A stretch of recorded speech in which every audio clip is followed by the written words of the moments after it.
And so we're going to start with I'm going to start with a fresh copy of that Skin as Retouch file. So if you've already done work, I would encourage you to start with a fresh copy of this file. You can always add the work that you've already done or subtract the work that you've already done or whatever, but I don't want to screw up the work that you've actually done already. So if you've already been working on this one, I want to start from scratch with this basically. So if you did not save a copy of this file and you've only got the, so that you don't have the original one that was in the assignment folder, go ahead and open up your file, make a duplicate copy of the file, and then save the duplicate copy as something else, just version 2, version 3, whatever you want to call it, just so that you keep it separate from the work that you've already done. And then throw away all of your retouching. Throw away on the duplicate, not on your original, but on the duplicate. Throw away the tonal retouching, the pixel retouching, everything else, so that you just start with nothing but just this one single layer file. So I'm going to open mine up. And so this is what I want you to start with. So you can see I don't have any other channels. I don't have any other layers. This is just the beginning of the file from scratch. So the first thing that we're going to do is create an action that will actually set things up for how I think you should think about retouching. And it's something, again, you can just keep and you can use it every time you go to actually start to work on a project. It just does the busy work for you. It sets things up and it sets it up in the correct order.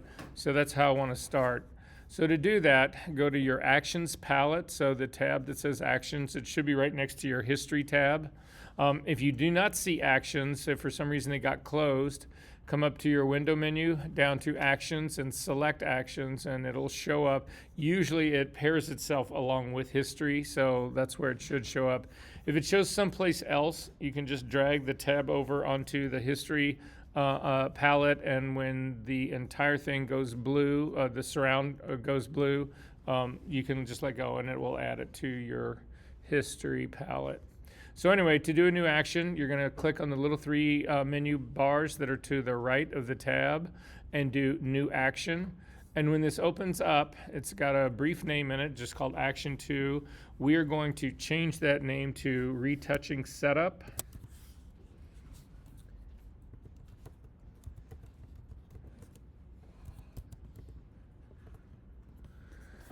And then where this goes, so unless you have actually created new collections of actions, all you'll have is default actions, but you can see I've got several other sets of actions here.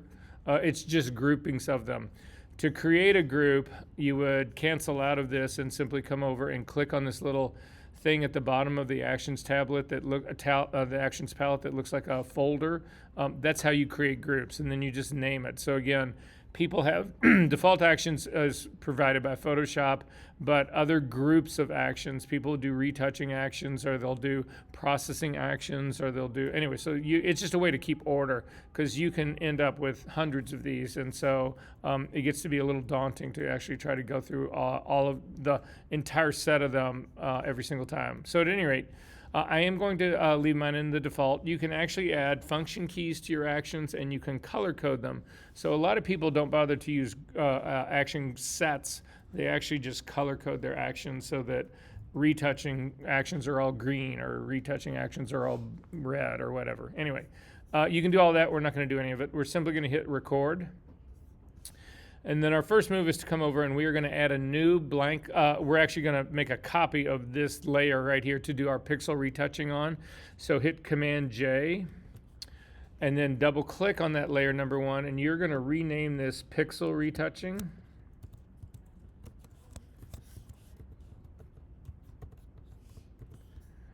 And then we're going to add our tonal layers on top of this. So, but I want to do this all in one stroke. So again, I'm not going to add a layer and then change this. I'm going to use the keyboard. When I go to make a new layer, I'm going to hold down my Option key first and then click on the little icon at the bottom of your layers palette. That's the box with the plus in the middle. And that'll open up a new layer dialog box that'll allow you to do the namings and the setups. So this first one we're going to do is tonal retouch small.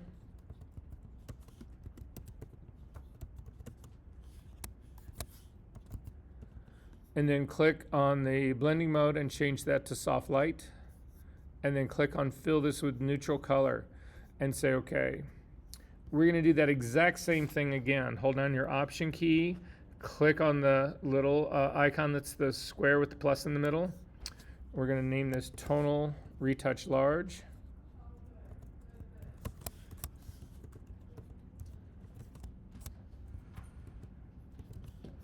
Click on the drop-down menu and pick soft light. Click on fill with neutral color and say OK. And then finally, we're going to stop the recording of our action. So if you look back on your actions palette at the bottom, there's a little red dot. That's actually an indication that you are currently recording. You want to click on the little box just to the left of it. That will stop the recording of your action. And then to make sure it works, I want you to throw those 3 layers we just created away. And then if you look back over into your action set, it should be visible pretty much right where you are. So you do not want to start your action, or you don't want to start running it in the middle. So for instance, the first thing that we did was a layer copy, and a lot of people think, well, you could just click on layer copy and start there. You don't. You want to actually start at the parent. That's the thing that's called retouching setup. So click on that. To run the action, you click on the little arrow at the bottom that points to the right. And then you should see exactly what we just built is sitting over in your layers palette. So Eli brought up the question earlier, what order do you do this in? And this is the way that you need to actually think about doing your pixel retouching in relationship to your tonal retouching. So if I started to do some work on my pixel retouching right now, well, let's go ahead and do something. We're going to go ahead and go after the cigarette burn again. So that sort of like place on the side of her face that a makeup artist tried to cover and didn't really do that good of a job of it. But at any rate, that is going to be on your pixel retouching layer. So you want to select the pixel retouching layer. And then we are going to, again, we've already done this in class 2 weeks ago or 3 weeks ago when we first started working on this. The healing brush set was the best set to actually take care of this problem. The patch tool and the healing brush tool, I think we all agreed were the best tools to do this with. So I'm going to pick the healing brush tool, not the spot healing brush tool, but the third one down, just the regular one. The spot healing brush tool, Photoshop actually picks where the source point for you. And unfortunately, when we did that test 3 weeks ago, it actually included some of the skin here that that needs to be retouched still. So this really sort of like pebbly skin, it actually brought part of that into this because it's using content aware. It doesn't know that this area up in here is problematic. It simply knows that it's trying to make this thing fit into the surrounding area. So anyway, but the healing brush tool, the third one down, you get to pick where the source is. So once you do that, click on your drop-down menu for your brush hardness. I want you to do a 50% hard brush, a normal blending mode, a sampled for the source. Go ahead and have a line checked, and then make sure that in your sample that current layer is actually picked, not current and below, but current layer. And then I'm going to make my brush a little bit larger. And then I'm going to actually source a point down here. So if you look at her, at where the areas that we want to fix it, I'm going to go sort of more towards her chin as opposed to more towards her forehead. It's just a better area for me. And it's, again, focus is one of the things that you need to be careful and aware of right here. So the texture of her skin that is towards her mouth is actually sharper than the texture is of her skin as you start to move to her forehead. Because again, her cheek has dimension, and you are now, as we start to move up in this direction, you are moving further away from the camera. So it's not the same focus. So it's something to just be aware of the whole time you're doing this. So at any rate, I'm gonna hold on my option key and sample this color, or sample this area right down here and set that as my source. But remember, when you cover this patch now, what's going to happen using the healing tools is that when you let go, it's going to replace the texture of this bad area with the texture from where you set your source. But then it's going to look at all of the color that's around that, and it's going to try to match the new texture with the color and tone that is surrounding this. If you do not cover the entire blemish that's on her face, it will actually use some of that color to do the match. And so this is sort of like dark desaturated color. Photoshop is going to try to use part of that to match the new texture that you're just putting in. So to avoid that happening, you want to cover this entire blemish in one move. So I'm just going to click and paint over the whole thing and then let go. And that actually looks fine to me. So then we are going to, and Eli, I'm not going to forget your question, but I want to go ahead and do some of the tonal stuff first so that you can see what the difference would actually be. So I'm going to go after that spot that's on her chin. Again, this would be a really good time to whip out your tablet and get that active and plugged in and powered up. I'll wait.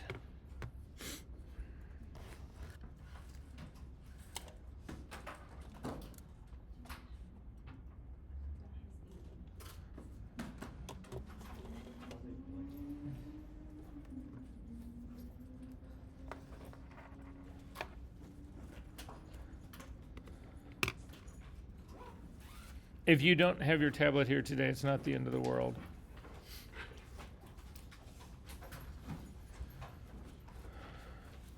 I forgot my tablet for the Tuesday class I did of this and ended up doing it all with a mouse. And it reminded me what a pain in the ass that is.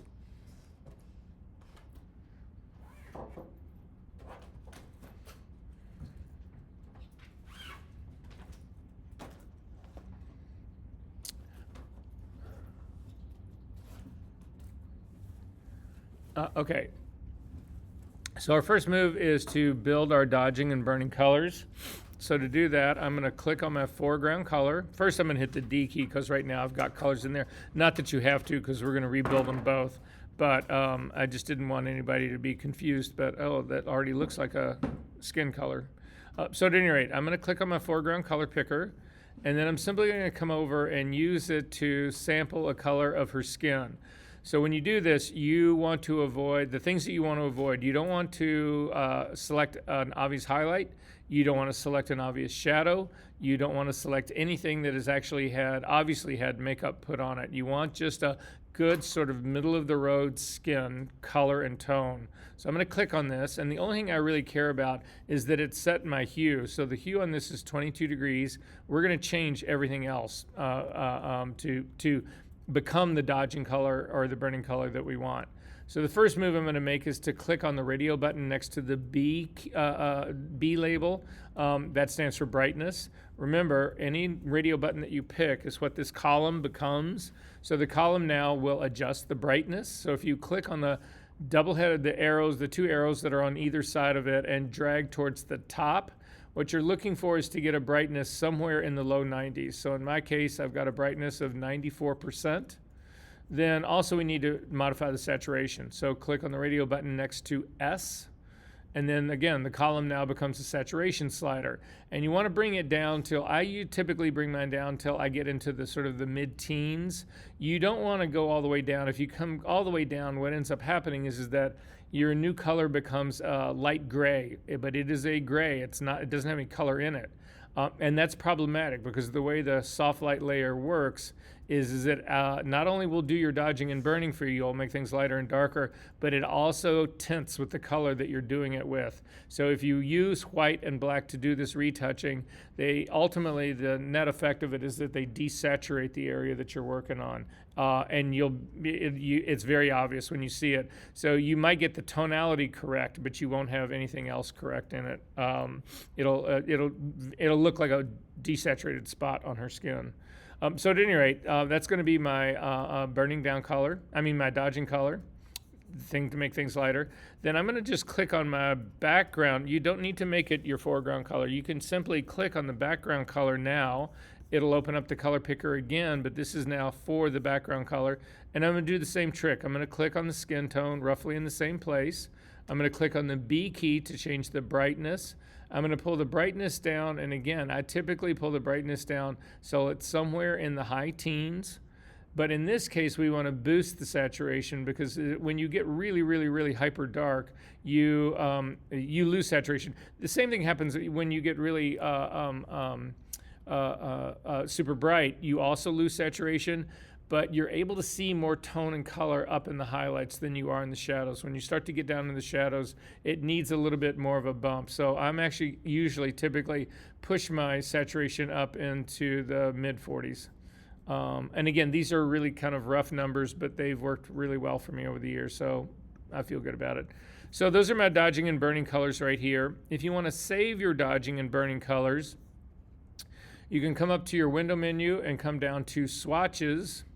And if you take a look at your swatch panel and open it up, there are different ways that you can actually view your swatch panel. There's a set of pre-canned color swatches that are in here. If you scroll down to the bottom of mine, I've got actually custom ones already in here. I've got my skin burning and dodging tools in here. But if I didn't and I wanted to add them, you simply click on this plus button. It will always add your foreground color. So there's nothing to do over here except for to have the color that you want swatches to hold as the foreground color. If you click on a plus right now, you can actually name this. And I not only would call it skin dodging, but I would also give it the name of this file, because this is all color that's based on this image. It's not these colors do not work for every single image. So I would keep my colors specific to the image that you're working on. But in this case, I'm not going to do that. I'm simply going to close this up. I don't typically keep that available. And then I'm going to go to work on it. So to start off with, I'm going to hit the B key to get a brush.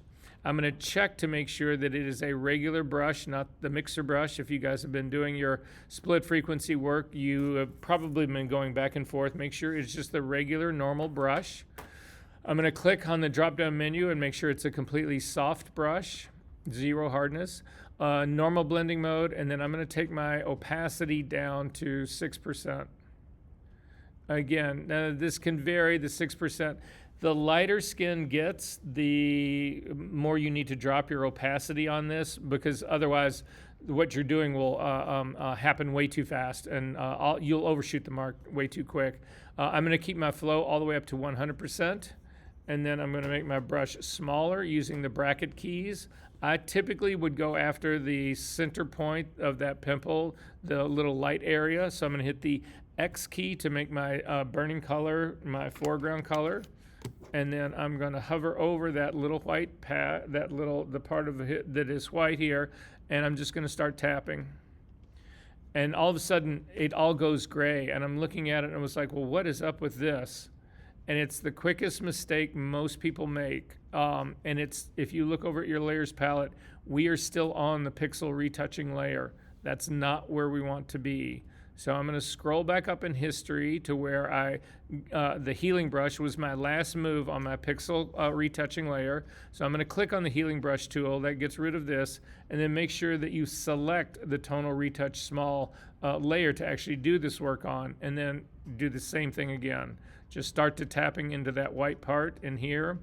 And don't take it too far. You're not like trying to make it, again, because what's going to happen is that right now, if you make it as dark as the dark area that's around it, then you've just got one giant dark thing on her face. I'm going to hit the X key to get to my dodging color, and I'm just going to start tapping around all of this, the darker area, to actually get that. I'm going to hit the X key to go back to my burning color and run up a little bit in the middle. X key again to go to the edges that are around it. And so I feel like in here I'm beginning to get roughly what this thing should look like. I'm going to zoom back out. Now again, if I was working on my larger monitor, I would have a second view of this.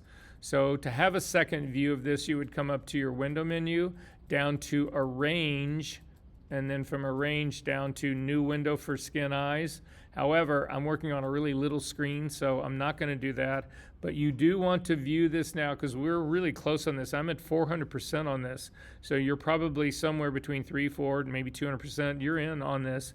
You need to zoom back out and make sure that you don't see it. Now, when I zoom out, I can still see, oh, I've blended it. I've gotten rid of that little white spot that's on there. But now I've just got a larger overall darker area that's on the skin. So I'm going to make my brush bigger to go after that, and I'm going to do this work now zoomed out.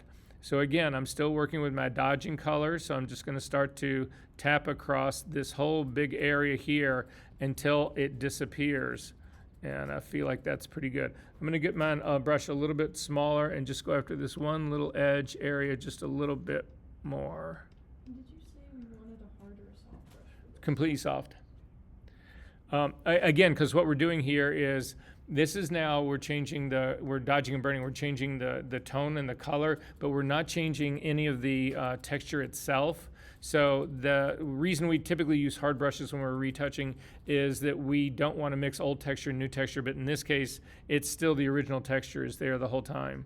So then to feel better about what you're doing here, use the eyeball on the tonal retouch small layer and just turn it on and off, and you can see it actually just completely gets rid of it, which is exactly what we wanted. So at this stage of the game, I would save my work up to the file menu, down to save as, and put it wherever you want. Again, if you're already happy with the version that you've done, or you don't want to start this over, well, I'm asking you to start this over, but just put it someplace to keep it, and then you have the option to use it or not. So I'm going to drop mine in my toss folder. Okay. So the next move I'm going to make here is to go over exactly what Eli was asking about, in spite of the fact that she just walked out. So in this case, if we were starting out like this, I'm going to actually change my pixel retouching layer. I'm going to take it all the way up to the top. So if we were doing it like this up here to the top and you wanted to do your pixel retouching afterwards, I take it back. Let's undo that one. Let's undo that one. I'm going to leave it back down here. If you wanted to do pixel work on top of your tonal layer, the only way that you can do that without killing what you've just done in this pixel retouching right here is to actually do a merged version of everything. So for instance, if I take, I'm going to make just a second, you don't need to do this, but just watch my, I'm going to make a second copy of this background layer. So just Command J, and then I'm going to drag that all the way to the very top of my layer stack. And at the very top of my layer stack, you can see that all of the pixel retouching has been canceled out because I've now got a solid image that's sitting on top of the pixel retouching. If I turn it off, you can see it's still there. So the only way to have a pixel retouching layer on top of your tonal is you need to actually bake the tonal retouching into your file. So to do that, I'll hang on one second because this is what you were asking about. Okay, so I've got my pixel retouching done just for Eli's benefit. I'm going to make a copy of my background layer. I'm going to drag that up on top of my tonal retouching. And when I do that, you'll see that the tonal retouching now is canceled out because I've got a solid image layer that's sitting on top of it. Now, if you turn the eyeball off, you can see that the tonal work is still good, but the only way to actually put a pixel retouching layer above the tonal is to bake the tonal retouching into the file. So to do that, you would click on the tonal retouching, so click on your very top layer, hold down the Command, Option, Shift, and hit the letter E, and it will do a merge stamp version. But the problem I have with this now, it's the tonal stuff is now baked into this layer. And any work that I do on the tonal layers right now, I will never see. So as long as you actually, I'm going to throw that layer away now, the one, my merge stamp version. As long as we keep this the layer order like this, the image will always go through. You will always be able to see it through your tonal retouching layers, and your tonal stuff, you will be able to continue to work on that. So you want all of your pixel stuff to be underneath the tonal work. The tonal work stays on top because then it's not baked in. The reverse of that means you're starting to bake stuff into your files, which it's not inherently a problem until you want to change something. So if you looked at this and you said, for some reason, an art director comes back to you and says, "Well, you know, that pimple on her. This is a shot for acne cream, so I need the pimple to be back." Well, let's say that you had done a merge stamp version of that, and then spent another 7 hours retouching the rest of the face, and they want the pimple back. It would mean that you have to undo all of the extra work that you had done because all the tonal retouching is baked into that image. Couldn't you just clone stamp the pimple back? You could. There are all sorts of solutions to doing that, but there's no reason to do that if you just keep the order starting pixel and go to tonal. So it just keeps the greatest amount of flexibility in there. Okay, so the next thing I'm going to go after, I'm going to come back down to my pixel retouching layer. We're going to go after the hair. So the hair fix was a problem for a lot of people. So I'm going to show you the way I would approach this. So to do this, I want to be working on the pasteboard. The reason I want to work on the pasteboard is that right now, if I have a tool, like any tool, I'm going to hit the V key just to have a tool. As long as I'm on the image, the tool works for me. But the minute I go off the image, I get the cursor, the normal cursor for the OS. It has nothing to do with Photoshop. But if you hit the F key once, you'll actually go to the pasteboard. Now, if you hold down the space bar to get the hand, you can move the whole image around. But more importantly, you can actually, when you leave the image, and I've still got a tool, I've actually got the move tool is sitting out here on the pasteboard. So all of your brushes and every single tool that you've got will work outside your image. So we've actually used the pen tool outside of our image. There are times when you'll want to actually have a really soft brush just on the edge of your image. Well, if you hit the B key to get a brush and then make it really big, I'm going to use my bracket keys to do this. I can work with a brush like this and then just use the very edge of that brush to do some light work here at the very end. It's a very soft edged brush because I'm only playing with the edge of it, but I would never be able to do that if I wasn't on the pasteboard. So at any rate, I'm not going to use brushes for this right now. Instead, to fix the hair patch, the first thing I want to do is create a hair patch. So hit the L key to get a lasso tool, and then you want to select all of her hair. So I'm going to get part of her eye in here as well. That part doesn't matter, but you want to make sure that you select all of it, and then you'll see my tool is all the way on the outside of this image, and when I do that, it actually will then trace the line on the very edge of the image. So I know I'm getting every single piece of hair that I can possibly get, and I want that because I don't really know what I'm ultimately going to need. And so a lot of people will go in and only select a small area of hair, and then you'll get so close, you'll be really, oh, it's almost there. If I only had another 1/16 of an inch of hair on the left side, it would be perfect, but you didn't select a big enough area to begin with, and you're screwed. So anyway, I've got this whole selection of all the hair. I'm going to Command J that to its own layer, and you can see right in here, it's got a layer number 1 with just that amount of hair and a little bit of her face on that. My first move whenever I do this is I'm trying to break up the repeating pattern of this.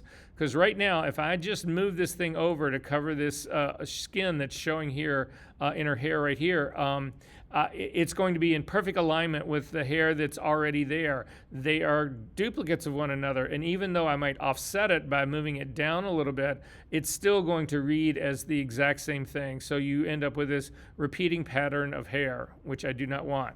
So Command T will bring up the transform dialog box. If you then, my first move is always to simply rotate it. So if you keep your cursor on the outside of the bounding box, you can actually rotate this. Then I'm going to stretch this hair out, because one of the things that I have a problem with is this. Look up at my screen here really quick. If I were to use this patch right now and I needed it to be in this area right here, all of a sudden the hair completely cuts off right here. So if I'm trying to use that part, it will stop right here. I don't want that. I'm going to then, to keep that from happening, I'm going to make the hair taller. So I'm going to click on the control handle in the very middle at the top, and I'm going to drag it up, and I'm also going to do the opposite on the other side. I'm going to click on the handle in the middle on the bottom part of it and drag the handle down. And then I'm also going to crush this slightly. So I'm going to hit one of the handles on the side. I'm going to go for the left-hand side, and I'm going to push it in. So I'm just altering the way this whole shape of this hair is happening. Now, we don't really need to worry about how much of transforming we do right now because we can always transform after the fact. I'm also going to then move this thing to where I think it needs to be roughly. You don't need to get it exact because, again, we can do that after the fact. So I think it's basically in the place that it needs to be. So I'm going to hit the check mark at the very top of my options bar to say okay to that. And then I can't really tell where I need to mask this because the patch is covering the whole area, the whole problem area. So instead, I'm going to start with a black mask on this so that I know exactly the area that I need to open up and show. So to add a black mask to this, hold down your Option key and click on the Add Mask icon. That's the one at the bottom of your Layers palette. That's the square with the black circle in the middle. Click on that and it will add a black layer mask. Now that's not the only way to do a black layer mask. If I hit Command Z to undo it, you can hit just a regular white mask on it. Click on that and then hit Command I, will invert it. Or if we go back in history when I added that layer mask, you can also add just a white layer mask, and up in your Properties panel, you'll have an invert button. You can click on that. But Option and then clicking on the link at the icon at the bottom of the Layers palette is the best way. It's just the fastest, easiest way. All right, so then we need to fix this hair. So I'm going to hit the B key to get a brush. Now in this case, I want a harder brush. So all the tonal work that we were doing, I was using a very soft brush, but now I want to use a much harder one. I'm going to pull this up into close around the 80, mid 80s, 80 to mid 80s, somewhere in there. Because what I want is a harder edge, but I do not want a 100% hard edge. If you have 100% on here, you will actually see the line on both sides of this, which I do not want. So I'm going to make my brush smaller now. Sorry, click outside of this to make it smaller. Hit the X key to actually make white my foreground color. And what you'll notice now is that all of a sudden your dodging and burning colors are gone. And the reason they are gone is because you are working on this layer mask.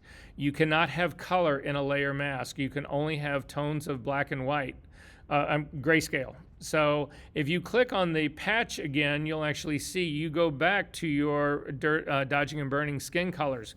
But when you go onto this layer mask, those change. You only have black and white or any shade of gray, but grayscale is the only thing you can use in a layer mask.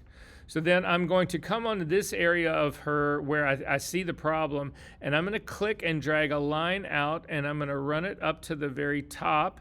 And I don't see any change in this, and that is because, again, in my case, this is defaulted to my mixer brush. So I'm going to hit Command Z to undo that, and I'm going to change this to a regular brush. And again, check my edge now, make sure that it's up around mid 80s, 100% opacity on this, 100% flow, and a normal blending mode. And then I'm going to come down here and do that again. So again, white is my foreground color. I'm going to click and drag completely up.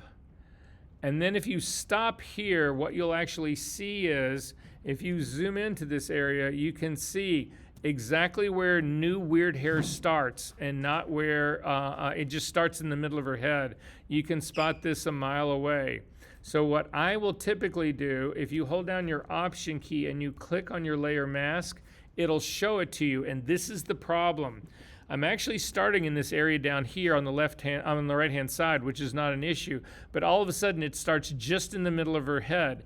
Even though I don't need to fix the hair that's above her head, I can't have a new lock of hair start in the middle of nowhere. You'll spot this line a mile away. So the trick to this is just continue this all the way to the top edge. And that way you will never you will start with that lock of hair will start outside of your image and work its way all the way out of your image. So this part will actually work for me. If you then hold down your Option key and click on the layer mask again, it's still selected, but it's hidden now. But I didn't get my patch wide enough. There's still a spot over here. If you want to see where your layer mask really is, hold down your Control key and click on it to load it as a selection. And you can see there's a small area on my image right now on this right-hand side that I did not get covered. So I'm just loading this as a selection to preview it. Command D to deselect, and then I've got to actually run my mask a little bit larger to cover all of that area right here. And so this now is what my layer mask looks like here. Yours should look something like it. So then, obviously the hair that's underneath this is not in the right spot. It's not in the right place. There's a number of things that are wrong with it. So to fix that, I do not want to move my layer mask. My layer mask is exactly where it needs to be right now. But I do want to move, and I want to actually continue to transform the pixel content of this. So to be able to move them separate from one another or transform them separate from one another, you want to click on the little chain link between the layer mask and the actual pixel content. So click on that. The little chain link will go away. Now if you hit the V key to get the move tool, you'll see that you can actually, sorry, my layer mask was still selected. Command Z to undo that. Go ahead and select the pixel content. And now when you move it around, you can see it moves around underneath the layer mask. So now we can actually go in and try to actually fix this and work with this a little bit more. So my first move that I'm going to do on this is that I feel like this hair is incredibly straight. So I want to put some bend into this new hair. To do that, again, Command T to bring up the transform dialog box. But now you're going to click on this thing in your options palette at the top that looks like I always think it looks like a net, like a tennis net or something. So click on that. It will put a grid onto your image now, onto the patch. If you can't remember that that little icon is up there, it also exists in the edit menu. So you would go edit down to transform. And again, it's this warp right down here. This is what we're actually doing. Now, once you go into the warp place, you cannot move this image around until you actually accept the warp. So for me, I'm going to click on the middle of the grid, not the middle, but the grid is it's a 9 square here. I'm going to click on the juncture on this side over here, and I'm going to click and I'm going to push it in, and you'll see that you can begin to put some bend into the hair. I'm then going to actually take a point at the top and pull it back in the opposite direction to again create more bend and twist in this, and then possibly pull this other part down as well. So I've got a little bit of curve in my hair right now so that it's similar obviously to what I was doing in there, but at least it's a little bit better in here. So I'm going to click on the check mark to say okay. Now I can still move this around. I can still play with this and work this out. So I'm going to kick mine a little bit further over here. Yeah, I'm going to do it like that. Now I've still got a hair that I've got a problem that I've got, but this now has actually fixed half of my problem. Not all of it, but half of it. So I'm now going to commit that to my pixel retouching layer. So what I want to do is I want to merge this down into the pixel retouching layer because this is pixel retouching. However, I've got one problem that I'm looking at right here. I've got a really obvious edge that's happening right along this line right here. So take a look at my screen. You can see what I'm talking about. It's really hard edge that's popping out right here. I'm not really happy about that. So I'm going to go back to my layer mask before I commit this. I'm going to turn this on and off, and you can see it's falling right over that part of her hair. I don't really need it to be like that. So I'm going to turn this on, click on my layer mask, hit the B key to get a brush, make it much smaller, and then I want to hide this part of my new patch here. So I'm going to hit the X key to get black, and I'm simply going to run this line right down here like this. And I'm going to take it all the way out. And double click on the hand to kick back out. Check your work. That's actually working pretty well for me. So now I'm going to merge this down. To merge down, you hit Command E, and now it's part of your pixel retouching layer. Then we're going to do the exact same thing all over again. The L key to get a lasso tool. Select all of the hair. Command J, jump it to its own layer. Command T to transform it. I'm going to rotate mine. I'm going to stretch it taller and further down. I'm going to move it roughly into the place that I think it needs to be. I'm going to commit the transform by clicking on the check mark. I'm going to hold down my Option key and add a black layer. I'm just going through all the steps again. A black layer mask. I'm going to hit the B key to get a brush. Make my brush a little bit larger. X key to make my white my foreground color. Make my brush still a little bit larger. And then paint again through this entire thing all the way up, and then continue again all the way out to the top of the image. So this is what mine looks like right here. Again, I'm starting on the right side, going all the way through the top so that the hair doesn't just start in the middle of nowhere. I'm going to click on the chain link between the width and the height. Between the mask and the pixel layer. Command T to bring up the transform dialog box. And I'm going to move this stuff around till I feel like I got a better patch that's actually happening in here. Possibly, again, I'm moving the mask, sorry. Command Z to undo that, or just click on the circle with a slash through it. It will undo your transform. Make sure you select the pixel layer, not the mask. Transform, and T, and then again, I can move this guy around and pull this down into here like this. Yeah, and I'm feeling better about that. I'm going to put a little more warp into this one. It's looking awfully close to the one that's right next to it. So I'm going to click on the warp tool again and just put a little bit more bend in here just so that it doesn't quite look the same. Yeah, something like that. Or something, push in this way. I'm going to go ahead and say okay to that, but then I'm going to rotate this some more because it's looking very obvious here that it's a repeating pattern. And again, Command T again, and rotate it so it's off kilter. And yeah, that feels better like that. And then I'm going to just say okay to that. And then click on Save Your Work. File menu, Save. So then the last thing that we're going to actually do here is we're going to zoom in on this. We're going to do a little bit of work on the tonal retouching large layer. Now, if you did what the frequency separation work from last week, when you were doing the work on the low layer, which is the color and tone layer in frequency separation, you were doing similar things to what we're going to do here in terms of trying to blend the skin tone. So again, if we take a look at her upper lip, you can see that there's darker skin here, there's darker skin on the other side over here, there's darker skin right here on the bottom of her cheek, there's darker skin on the side of her nose. There's actually where the makeup line stops under her eye on the other side is also pretty, it's a pretty hard line right there. So frequency separation works really good at smoothing those things out, and it's quick. Tonal retouching takes a little bit more time, but it's kind of going after the same goal. What I'm trying to do is I'm trying to remove the blotchiness of her skin. So it's the same principle as removing all the pebbly skin that's on this side. It's just on that part, we're working on the small layer with a much smaller brush and a zoomed way in. In this work, it's actually pulled back and you're doing a much bigger area. It doesn't typically take as long. So I'm going to make my, again, B key, make my brush smaller. Check my the hardness of my brush, and I'm actually going to now make it a completely soft brush because, again, I'm not trying to mix texture edges now. I'm simply trying to do a balance of tone and color here.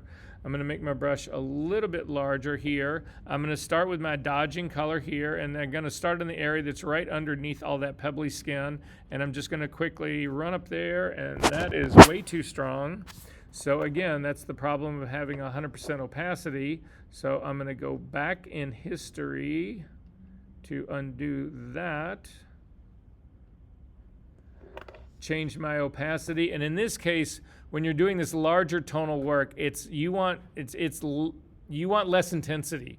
So instead of using a 6% opacity, I'm going to do a 3%, and then again, just trying to work my way up here, and that takes care of that area. And I'm going to go after the top of her lip. Again, all dots. And again, you'll feel like you're not doing anything until you turn that little eyeball on and off, and you can actually see. Turning the eyeball on and off will also point out to you if you've gone too far. If you've gone too far, simply hit your X key to get your dodging color, your burning color, and go right back in and hit areas that you feel like you need to hit. I'm going to finish doing a little bit up here on the side of her face and up on the side of here. I'm going to make my brush a little smaller and do a little work underneath her eye. Again, you're not going to completely remove that stuff under her eye, but you can certainly soften the line up.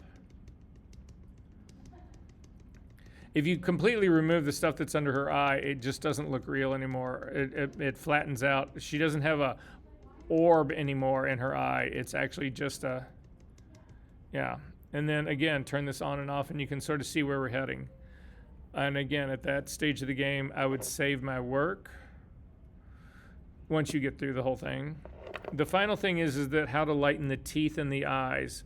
So if you zoom in on the teeth, we're going to do another tonal retouching layer for this alone. So again, I'm going to hold down my Option key. I'm going to click on the little icon that's a plus with a square with a plus in the middle of it. I'm going to rename this Tonal Teeth and Eyes.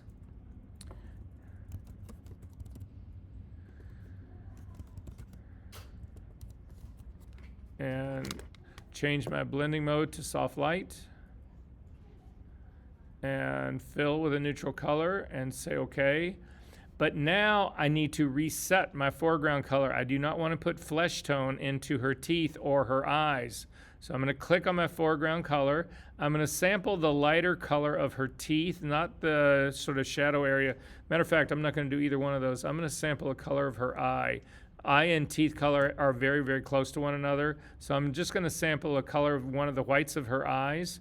And then again, I'm going to do the same thing we've done before. I'm going to click on the brightness slider, and I'm going to boost that up till I get into the low 90s. I'm going to click on the saturation, and I'm going to actually boost the saturation slightly up as well. So this is looking like a flesh tone for me in here. So I may have caught part of the red part of her eye in here, which I don't want. So I'm going to resample a different color over next to the other side of her eye, and that ends up being more gray, and I think that that's going to be a better fix. However, it changed its brightness, so I need to click on the brightness and push that up again into the low 90s. Yeah, and this is actually should be a good color for me. So I'm going to say OK to that. Again, I'm working on a tonal retouching layer. I'm going to boost my opacity back up to like a 6%, 100% flow, normal blending mode, very soft brush. Make my brush smaller so that it actually will fit in that space or in the whites of her eyes right in here. And I'm just going to start to work my way in here to lighten that up. Do not overdo this. Eyes are not perfectly white and teeth are not perfectly white. We all know that. Isn't it? When you watch TV and you see the newscaster on TV who's just got like neon white teeth, it looks so fake to me. I mean, you can't ignore it, right? So at any rate. And then finally, I'm going to go after the teeth. Now in the teeth, there's one thing it's important to remember here. You want to do this across the whole set of her teeth. You'll notice that the top half of her teeth are darker than the bottom half, and that's because her lip is actually casting a shadow on the top of her teeth. If you remove that shadow, if you make this tone of her teeth even, what'll happen is that her teeth will no longer be in her mouth. You will have actually pulled her teeth out to be level or even with the very front of her lip. So when you're doing this work, again, we are going to lift everything equally. So I've got a brush that I can run across all of it, but you would not want to separately make a smaller brush and simply go after that top shadow on the top of her teeth, again, because that would lift her teeth out of her mouth. You do not want to do that. So I'm going to double click on the hand, and this is my brightening for both of them. So you can see it lifts the teeth just a little bit and this one eye a little bit, and you're off to the races. Questions about any of this? All right. To get back to the traffic light version of your image, hit the F key, and again, you'll go to the black pasteboard, F key one more time to get back, and then you can close up your work. And again, if you're planning on using it, save it before it closes up, and you can keep working on it until I grade it. Okay.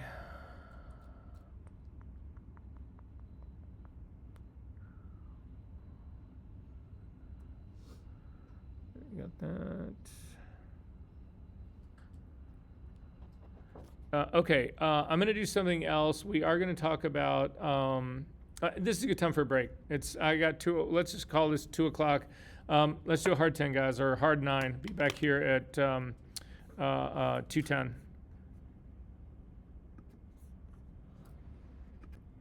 Okay. So how many people in here are shooting film? Is there anyone? Occasionally. Yeah. So, and then you scan it and work with it, right? Yeah. How do you feel about dust? How do you feel about dust? It is a huge pain in the ass, right? So I'm going to show you guys a different strategy for removing dust. However, it's not only, don't think about this as only something that you can use to remove dust from film scans. It works really well doing other things. If there are other things that have actually got a lot of things that appear similar to dust, you can use this same technique to do that kind of work.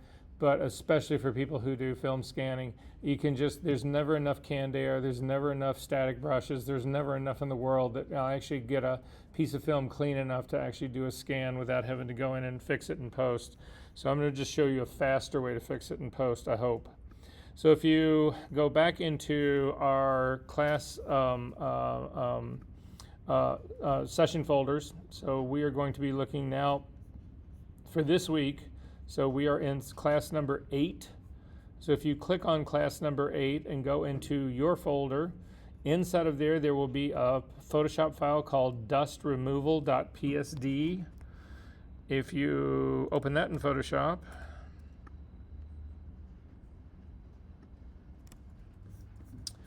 and come into the upper left-hand corner, you will actually see this is a piece of film, a shooting of mine from a very long time ago, but nonetheless you can see that there's a bunch of dust on the top there. There's, oh sorry.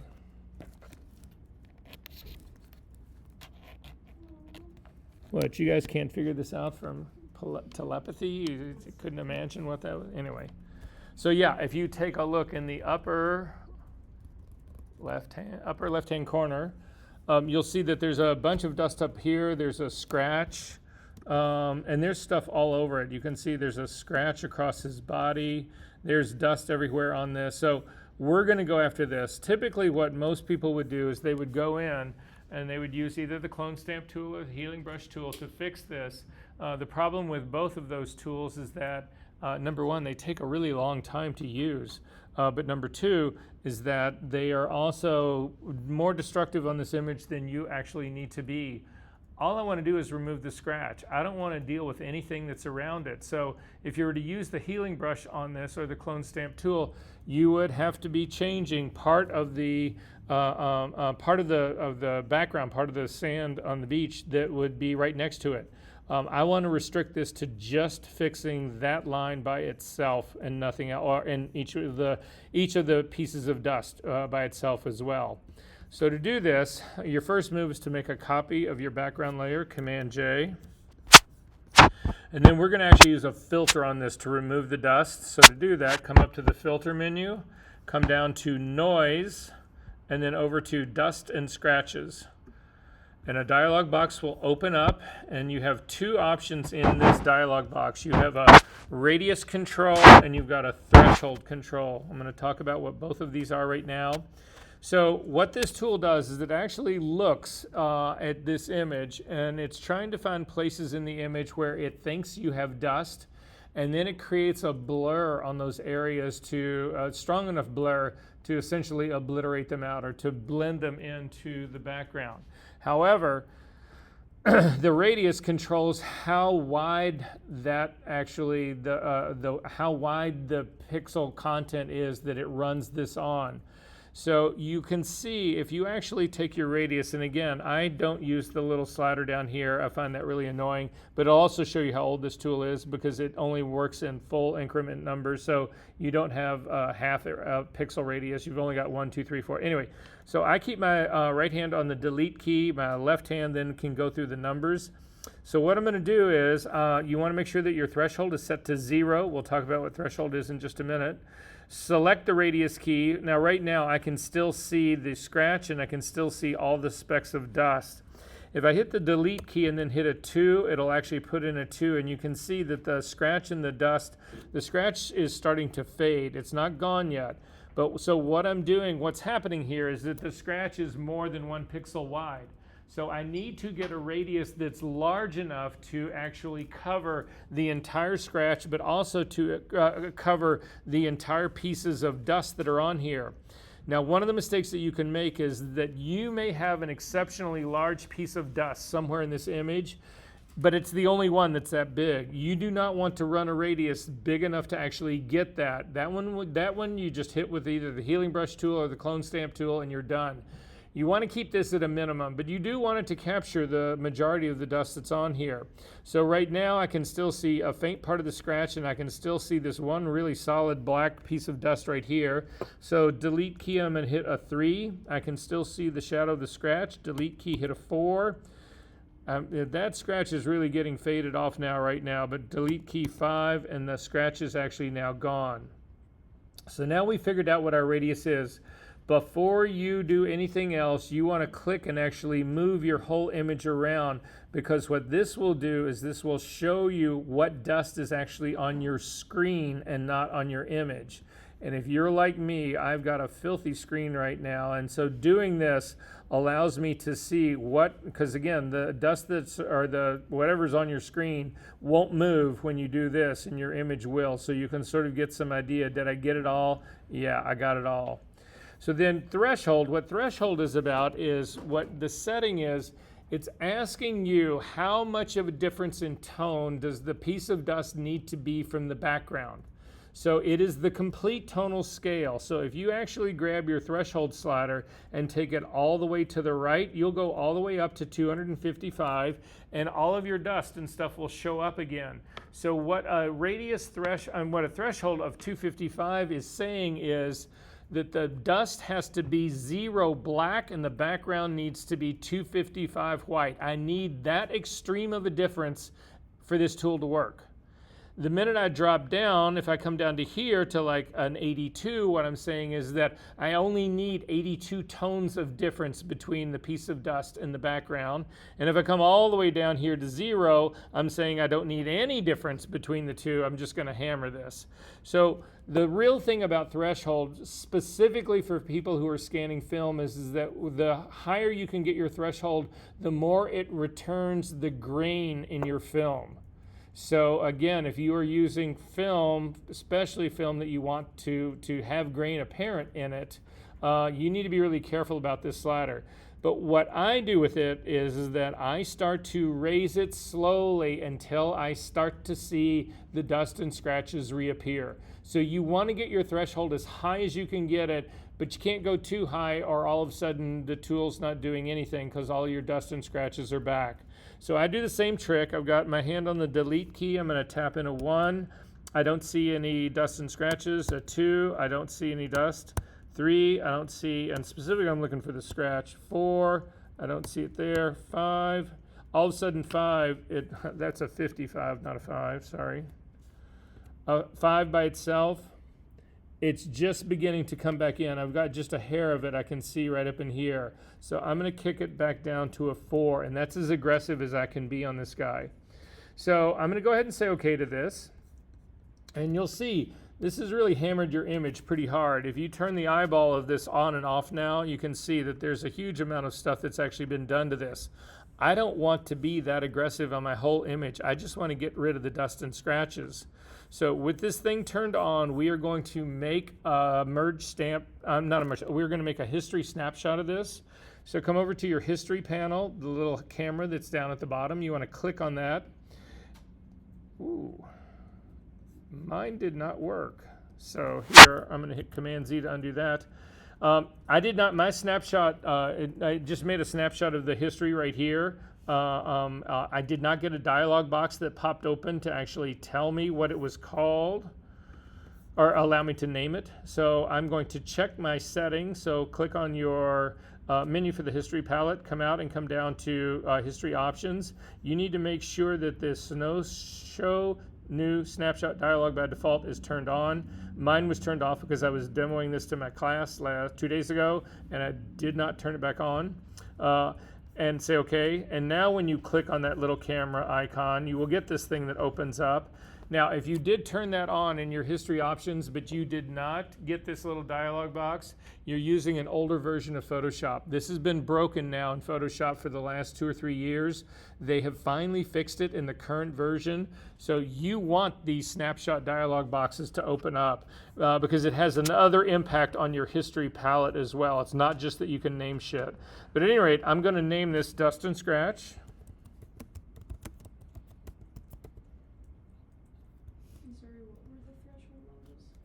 So I ended up with a radius of 5 and a threshold of 4. And I'm going to go ahead and say OK to that.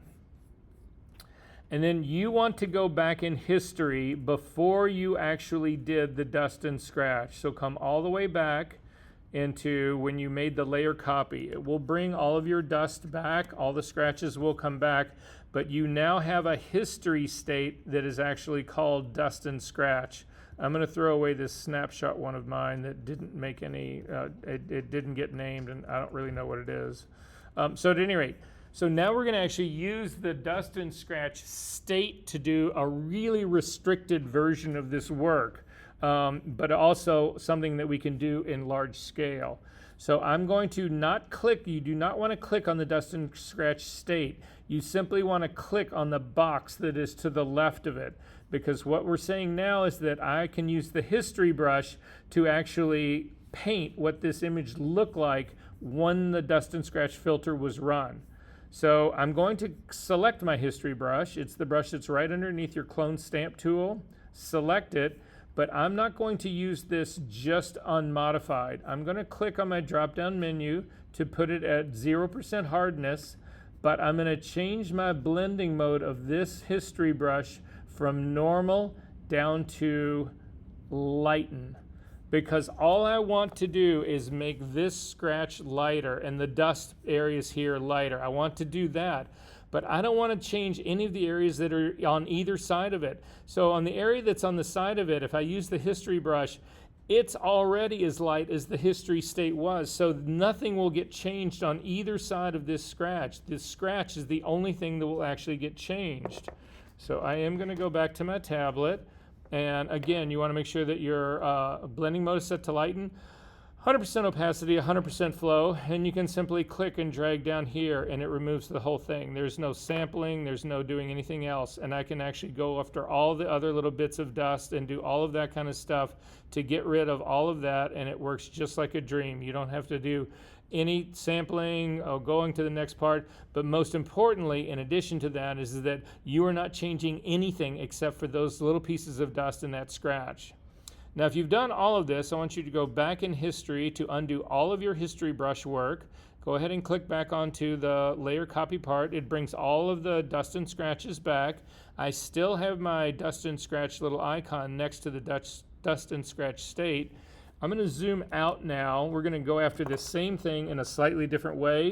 I'm going to grab the L key to get a lasso tool, and I'm going to do a selection as close to his body without selecting any part of his body. So I'm going to select all of this part. I'm going to continue around here and around over here, and then I'm going to stop and come all the way back. You can see I've got my cursor outside of my image, which allows me to trace the whole thing. So I've got this whole giant area here selected. Everybody got a selection going? Now come up to your edit menu, down to fill, and in fill for the contents, click on the drop down menu and pick history, and then in the mode you want to click on that and pick lighten and hit OK, and you just dust and scratched that thing out. I know. And it works everywhere else as well. So I can select other big areas of this, like her whole body, next to her whole body under here. I can do all of that. And then again, edit, fill, history, lighten, OK. Command D to deselect. Now if you go back to your history brush really quickly, I want you to zoom in. If you take a look on her right shoulder, it's where they're holding hands. I want you to move into that spot much closer. you'll actually see there's a little white speck of dust right here. So the way dust works in scanning is that dust shows up as black on a lighter background or dark on a lighter background, or it shows up light on a darker background. It's the same dust, it's just how the background, it's the relationship to the background. So if we use our history brush on this little white spot right here, you'll see that absolutely nothing happens. And the reason nothing happens here is because we've got their blending mode set to lighten. That thing is already lighter than the background is, so there is no change. But if you change its blending mode from lighten to darken and then use it, it goes away. So then if we come back over to his chest, you'll actually see here, I'm going to make a much smaller brush. And again, you can simply run this thing right down this and not worry about anything. Oh, hang on one second. Set to darken. Set it back to lighten.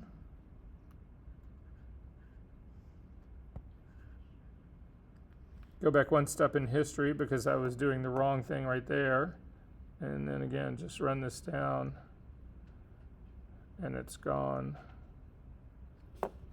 And you can continue it right on up through the jacket without changing anything. And then again, fix the scratches that are running along here. So anyway, game changer for you. If you do a lot of film, you need to promise to come find me in my home and bring me bourbon and salt when in my nursing home and rock me in my chair. And you don't have to change my diaper, but the bourbon and salt are a whole lot more important than that. All right, questions about this? Are we good? All right, you guys can close this up. You do not need to save that. Okay. At this point, I'm going to pause the recording.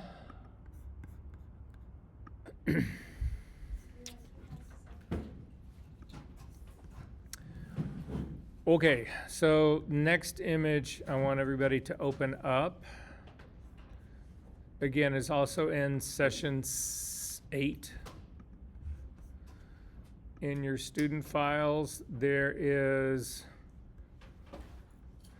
a file called shaperefinement.psd.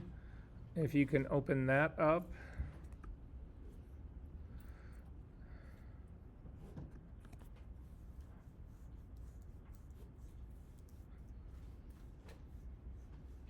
So is everybody able to find that and get it open? Okay. I think we need to go to the pasteboard again on this. We're going to do some we're exploring transforms on this. I'm going to start with the oldest, simplest of the transforming tools. But a lot of times, well, like you can see, the last one we were doing the hair patch for the girl, the transform handles can actually go way outside of your image content. So it's just safer to be on the pasteboard. So again, hit the F key once. And then we're going to make a duplicate of this image. So Command J to make a copy of it. And then turn off for the eyeball for the one that's underneath it, just so that you can so that when we do these transforms, you're not confused by seeing an image underneath it all. So we are going to look at all of the transform sets. So if you hit Command T, it brings up the transform dialog box. However, if you go up to the edit menu down to transform, these are all the possible options for transforming that exist right here. These are the more standard ones. So we're going to look at scale, rotate, skew, distort, perspective, and warp. So we are going to start with scale, and it's scale in the very beginning. It is the default when you hit Command T, so scale has already been selected. If you grab, for instance, the right corner of this image and you click and you push down, you can see that you can actually distort this. You can do, all I'm doing is I'm making it shorter, and I'm also making it less, more narrow or less narrow. But you can see that there is not, this is, I'm completely distorting the image. If you add the Shift key to this, it will actually keep it in ratio. It keeps it in perspective. Now, I don't happen to use that, so what I do instead I'm going to go back in history to undo that transform. What I do instead is when I hit Command T is I actually just click the link up at the very top in my options bar.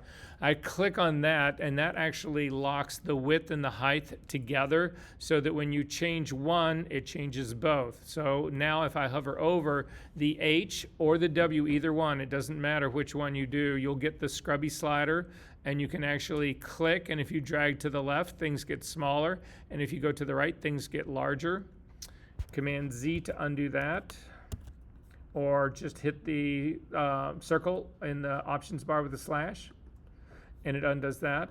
The next tool down in the transform, so up to the edit menu, down to transform, down to rotate, gives you the ability to rotate this image. So if your cursor is on the inside of the image, you cannot rotate it there. But if on the outside of the image, your cursor becomes a double-headed arrow, and you can click and you can rotate this back and forth. You'll notice, however, though it's rotating around the middle, it's actually rotating around this thing in the very middle, which is called the anchor point.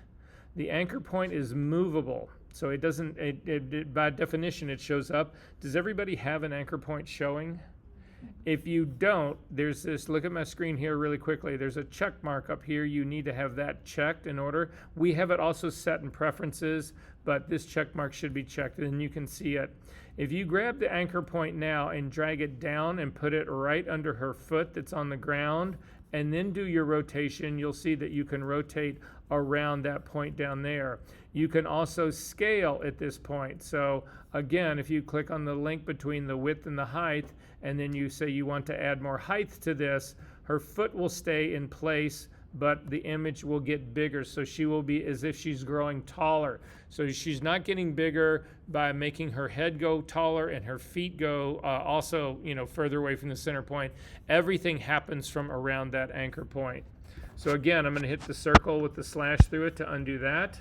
Back up to the edit menu, back down to transform to skew. With skew, if you grab the upper left-hand corner and start to push it back, what you'll see is that it makes the image not only look like it's going, it's now like the image, the top of the image is now falling away from us, but it's also introducing a distortion that actually is coming in from one side. So it's falling away from us, but it's also going narrower off to the right. So that's what skew will do. Again, click on the circle with the slash through it. The next one down in the transform is distort. With distort, what it does is it makes every single point on this movable, and it doesn't move any of the other points. So if you click and you move, for instance, just the top left-hand corner, it will give you this. If you grab the top right-hand corner, you can actually do this or this.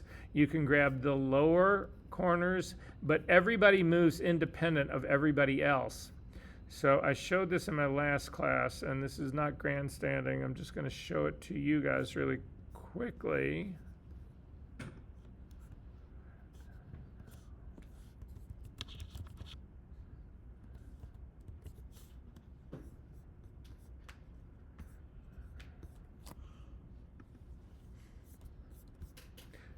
That's what I use to actually map these image elements onto these blocks, because it's not enough just to lay them flat in there. They actually have to be distorted. So I took a flat image. There was an image of cubes that I shot. They were just simply blank white cubes, and an image that was on a blank white background. Cut the image up in the white black back in the image in the background of the figure into 9 equal squares, and then remapped everybody to these cubes so that they maintain the orientation of the cube, and so that they distort in the way that they really would had this been a legitimate cube that was just a flat image that then just moved the pieces around. So that's what distort does. And then again, click on the circle with the slash through it. And the final one in here, not the final one, but the one that we're going to talk about right now, is transform down to perspective. And what perspective tries to do is, again, push this image either further back into space or closer to us. So if you grab the top left-hand corner and click and drag towards the center, what ends up happening is that the image now is falling away from us. The top is falling away and the bottom one is staying anchored. However, you can come down to the bottom image. I'm going to zoom back out a little bit so I have a little bit more room in here. You can grab the bottom anchor point. Again, I'm just going to do the right corner. It doesn't matter which one you do because they're connected. They'll both move at the same time. Click that and pull out, and you will see that this image now is falling away from becoming a wall plane that we would face to actually becoming more of a floor plane. So for instance, if you hit OK on this, and then slide this image down. I'm going to hit the V key to simply move it down. This is how you would ultimately create a floor. So again, I'm going to go back in history to undo that transform.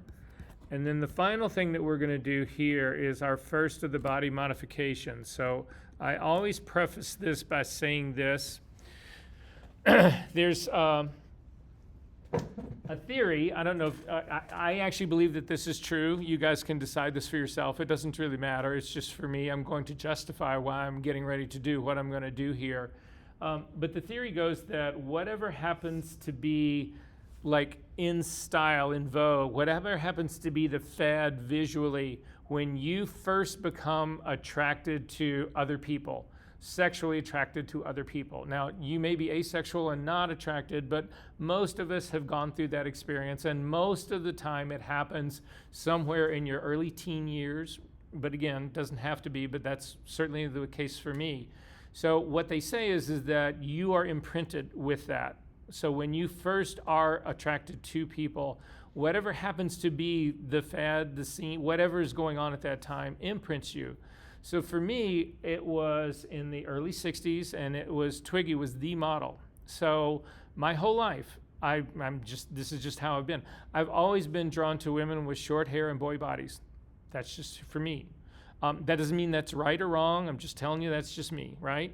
So when I look at this picture, and this is one of my pictures, I look at the foreshortening that's actually caused by her knee being lifted like that, and I think that I want to thin out that part of her thigh, or that part of her butt.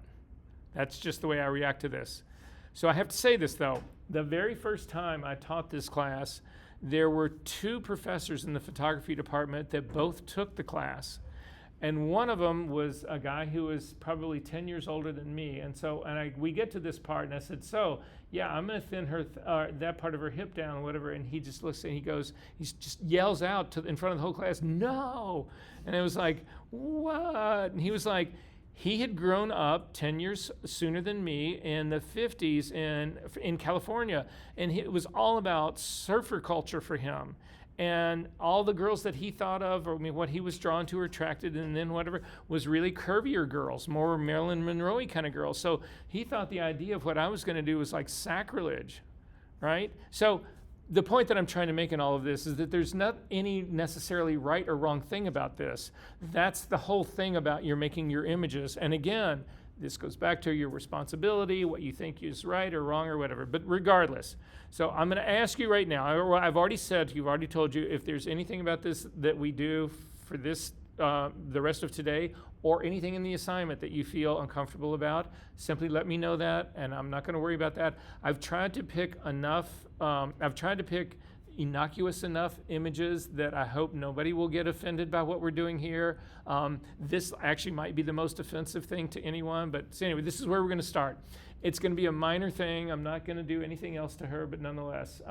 So anyway, that's where we're going to start. So if you are doing this with me, we're going to start out first by zooming into this girl's thigh. So it's this part right here, and again, I'm not going to use Liquify to do this. Liquify was not always around. It's also not the only advanced transforming tool. We will get into doing puppet warping and other things next week, or not next week, week after our break when we get back. But anyway, I'm going to show you how to do this old school. Because a lot of times old school, actually it's faster and works just as good, if not better. So to start off with, we are going to hit the L key to get the lasso tool. I'm going to make a selection of this. And the reason I'm making a selection is that if I try to transform this image, a part of this image right now, I need to isolate that part. If I just do a transform on the entire image, it becomes really, really, really complicated to do this because my transform controls are transforming the entire image. Instead, I'm going to isolate a small part of this, and then my transforming tools only will function on that small part. You get much finer control, and again, you don't worry about distorting the whole image. So I'm going to make a selection of here, but the selection that I make matters. So to begin with, you do not want to include any part of the jacket because I do not want to distort that. But I'm going to click here. I'm going to start in the middle. You do want to include part of the sweater. And the reason we want to do part of the sweater is I'm going to do my transform on this edge of her, but I need to reconnect it to the real image. I need to reconnect it to the best of the image. So if I come in here and I only select it up and I try to run it along this line right here by her, right where the sweater actually meets the pants, trying to get those things to match up again will be a nightmare. It'll never happen. So again, I'm going to select part of the sweater. And then as I come down here, I also need to come out at the bottom here to connect this to part of her shin down, part of her calf down at the bottom. If I bring this down too soon, then I'm going to have this step in my image that they will not match up, and it'll defeat the whole purpose of this. So I'm going to come around, and I'm just going to make, that's going to be my selection. So make something that's roughly this selection, and then Command J, jump that to its own layer. So with this on its own layer, I am going to transform this, Command T. I take that back. If you hit Command T, hit the circle with the slash in it first. I'm going to reduce the opacity of this now because I want to be able to see a before and after, and I'm not going to be able to see that unless I actually drop down my opacity on this. So I'm going to take the opacity down to like a 70%, something like that. So then I will be able to see the underlying image underneath this to give me a gauge about where I am, how much I'm actually doing the transform, and also my reconnection points. I need to be able to know that I'm reconnecting to the sweater at the top and her pant calf leg at the bottom. So then I'm going to hit Command T to bring up the transform dialog box, and I'm going to hit the warp tool. So again, it's the little icon at the top that looks like a net. It will give you a 9 grid on this. And then I'm simply going to start to push this in. So I'm going to start it from this intersection right here. You can take a look at the screen where I'm pointing. It's sort of the lower, the top left corner of the lower 9 square. And I'm going to click, and I'm simply going to push this in slightly. And then I'm going to come down to the bottom, and I'm also going to push that up slightly. And I'm also then going to grab this fine point down here and push that up a little bit as well. And then finally, I'm going to come in here and I'm going to pull this in just a little bit more. So now that I've pushed this in, I've actually got to pull the top out a little bit to make sure that that sweater reconnects. And this is all I'm going to shave off of this person like this. So with it done like that, I'm going to click OK. And then I'm going to crank my opacity all the way back up again. So this actually does what it was supposed to do. However, this is also, you can see there's a step right here in her pants. It's, again, I'm using too much of this image. If you hold down your Shift key and you click on the eyeball of this layer, I mean, not the Shift key, the Option key, and click on it, you'll turn everybody else off. I need to only use the part here that I modified. I don't want this other part to be a part of this image. So I'm going to hold down my Option key and click on the eyeball again. It turns everybody else back on. Still holding down the Option key, I'm going to click on adding a black layer mask to this, and that hides the whole transform that I just did. And then I'm going to go back to my tablet. I'm going to hit the B key to get a brush. So in the brush that I'm going to do here, I want this to be a relatively hard brush. So again, it's the same thing. We need to worry about mixing texture. So I'm going to crank mine up to about an 80%. Normal blending mode, 100% opacity and 100% flow. Make sure that white is your foreground color. And then I'm simply going to come over here with my brush. You see the seam line that's running along her? I'm going to try to leverage that seam line. I'm going to try to keep it. So I'm going to probably have to go back and forth. But that's like a good marker for me to where this retouching should stop. Because it just explains a shift in fabric where these things don't match up. That's natural. It's a part of the thing that was part of the pants. So I'm going to start here at the top, and I'm going to click on the top, and I'm just going to start to run my way down here, and then I'm going to come along that edge line that is the seam of those pants.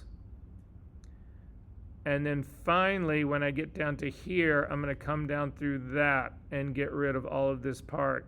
I've still got a small little bit that's happening right there that I need to get rid of. So again, this part right in here, there's a small part that's still showing in here. Yeah, and if you turn this on and off, you can actually see what that is. So that needs to be hidden. So I'm going to hit the X key to change, and I'm just going to knock that part out, and then the X key again to pop that out. Double click on the hand, and this is actually how you thin out her thigh. So that's the easiest of the transforms. If you've done that, you can close that up. Again, we're on the pasteboard, so hit the F key once to go to the black pasteboard, F key again to get to the stoplights. You can close that up. You do not need to save that. So the next thing we need to talk about or go into is actually liquefy. So to do liquefy, to start with, to explain the whole process, there are inside your assignment folder for week 8, there's another folder called Liquefy Practice Files. If you click that open, there is a JPEG in here called Big Hair. I want you to open that up into Photoshop.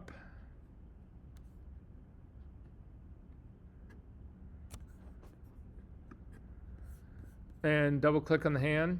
So classic 80s hair. I don't really know when this was shot, but that's what it looks like to me.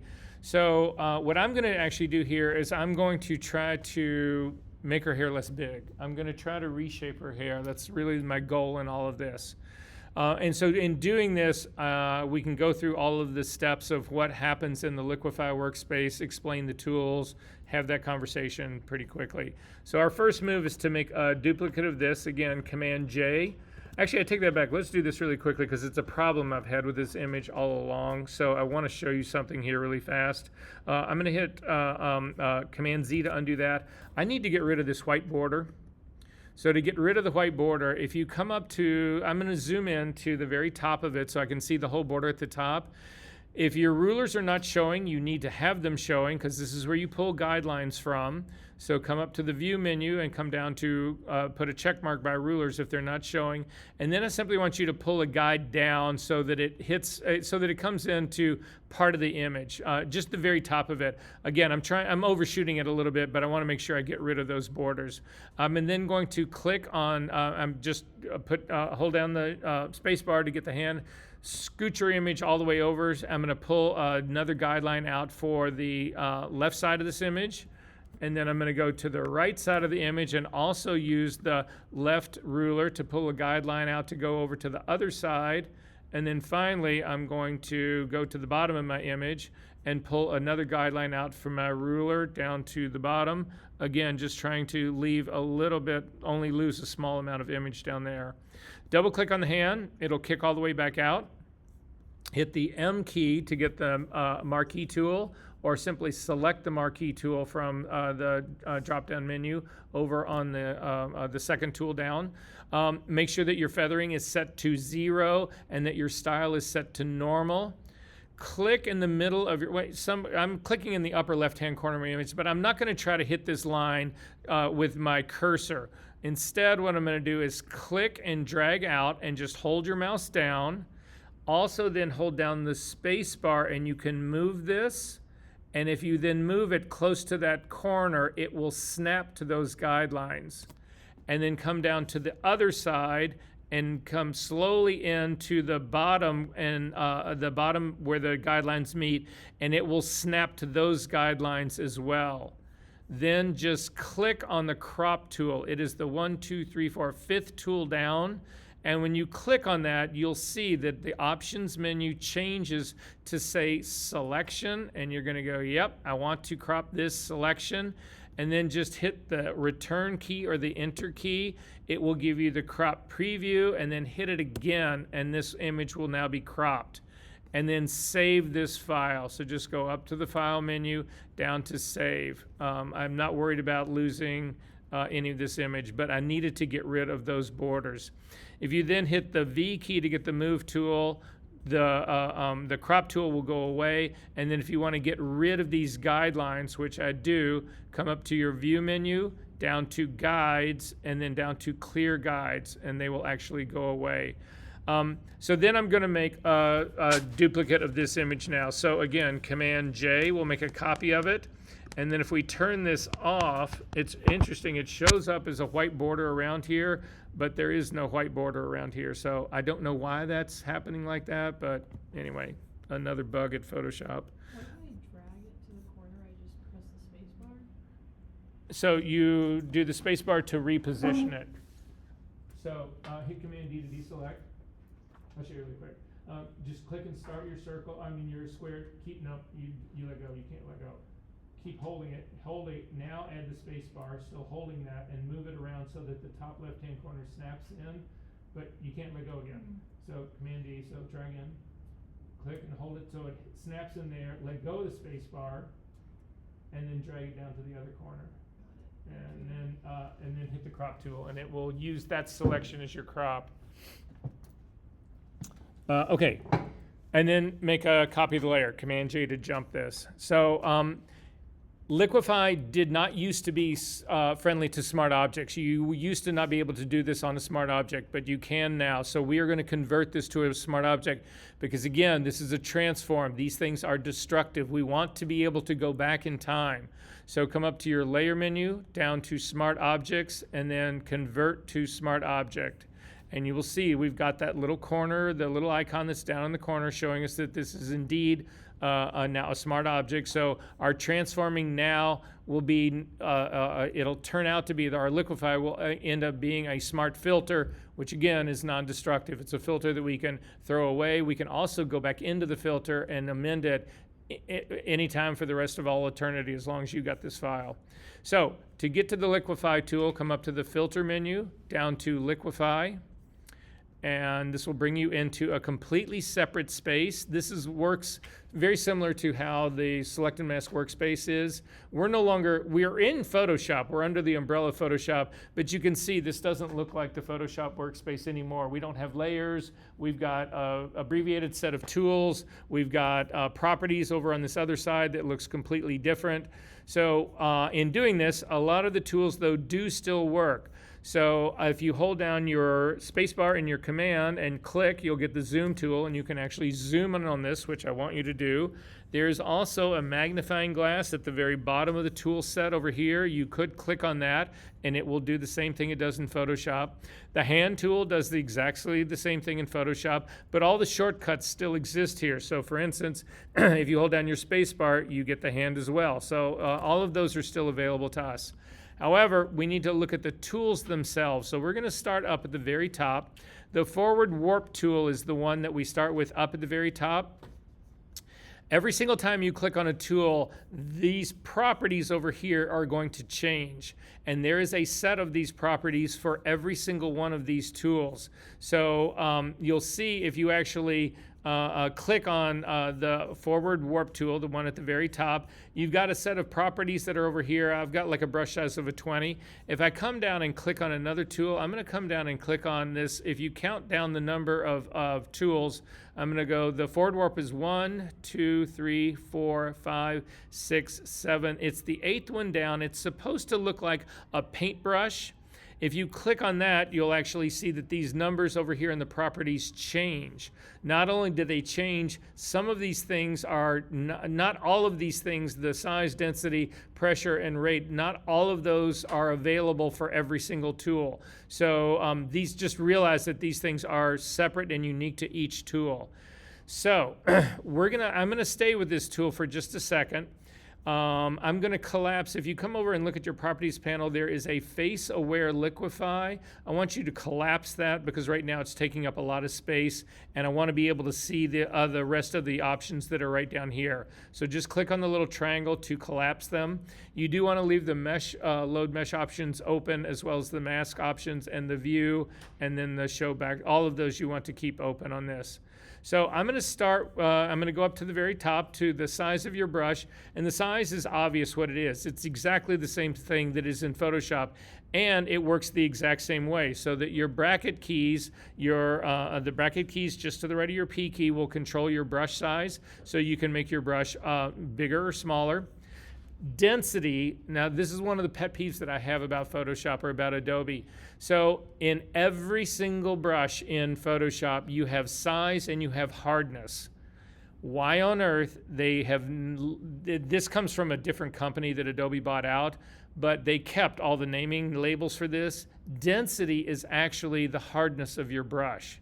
And why they don't call it that, I don't know, but they don't. So to see what it really means or looks like, I want you to crank your density all the way up.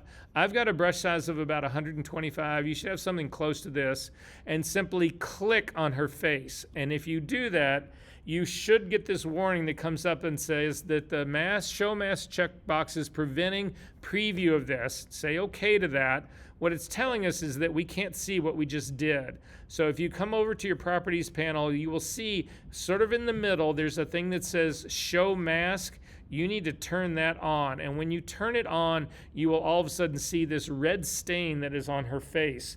That is the paint that we have actually laid down with that brush. So again, if you hit Command Z to get rid of that brush, and then we're going to simply do it again. Click and then jiggle your cursor just a little bit, and you'll see it's an extremely hard edge brush. That's the only reason I'm showing you this right now. We're going to go away from this tool and come back to it and explain what it is, but I just want you to understand what density really is here. You'll also have here in the mask color, you can change what color your mask is depending on what you're working on. So if you were working on a red image, you would clearly not want to have a red mask on it. You would not be able to see it. But you could change it to green, and it doesn't change how the tool works, it's just how you see it. So I'm going to go back to red because that is the default for it, which is fine. You can actually get rid of this. This is a mask. Well, again, I'll explain what it is in just a little bit, but you can get rid of it by clicking on under the mask options where it says none, mask all, or invert. Simply click on none and it will go away. Then I'm going to ask you to drag your density all the way down to 0 now, and then do the same trick. Hover right over the center of her face, click, and then just move slightly in it a little bit, and you'll see that the mask actually fades out. So it's starting really strongly in the middle, and then it fades out to the edges the way you would expect it to do. Although this brush, unlike the brushes that we use in Photoshop, gives you a misleading idea of where the edges really are on this. This is like using the full brush preference in Photoshop. So at any rate, that part doesn't matter so much to us because we can see the mask when we actually work with it. So, but I just want everybody to realize that density is hardness of brush. Again, if you click on none for the mask options, it will go away. The default for density for most tools is 50. It's right in the middle. So I'm going to ask you to put yours right in the middle as well. And then we're going to go up and use the tools that are up at the very top. I'm going to start and work my way through now as long as you understand what density is. So I'm going to go after the forward warp tool, the one that's at the very top. I'm going to make my brush a little bit larger. And then you have two other controls that may or may not exist for your tool.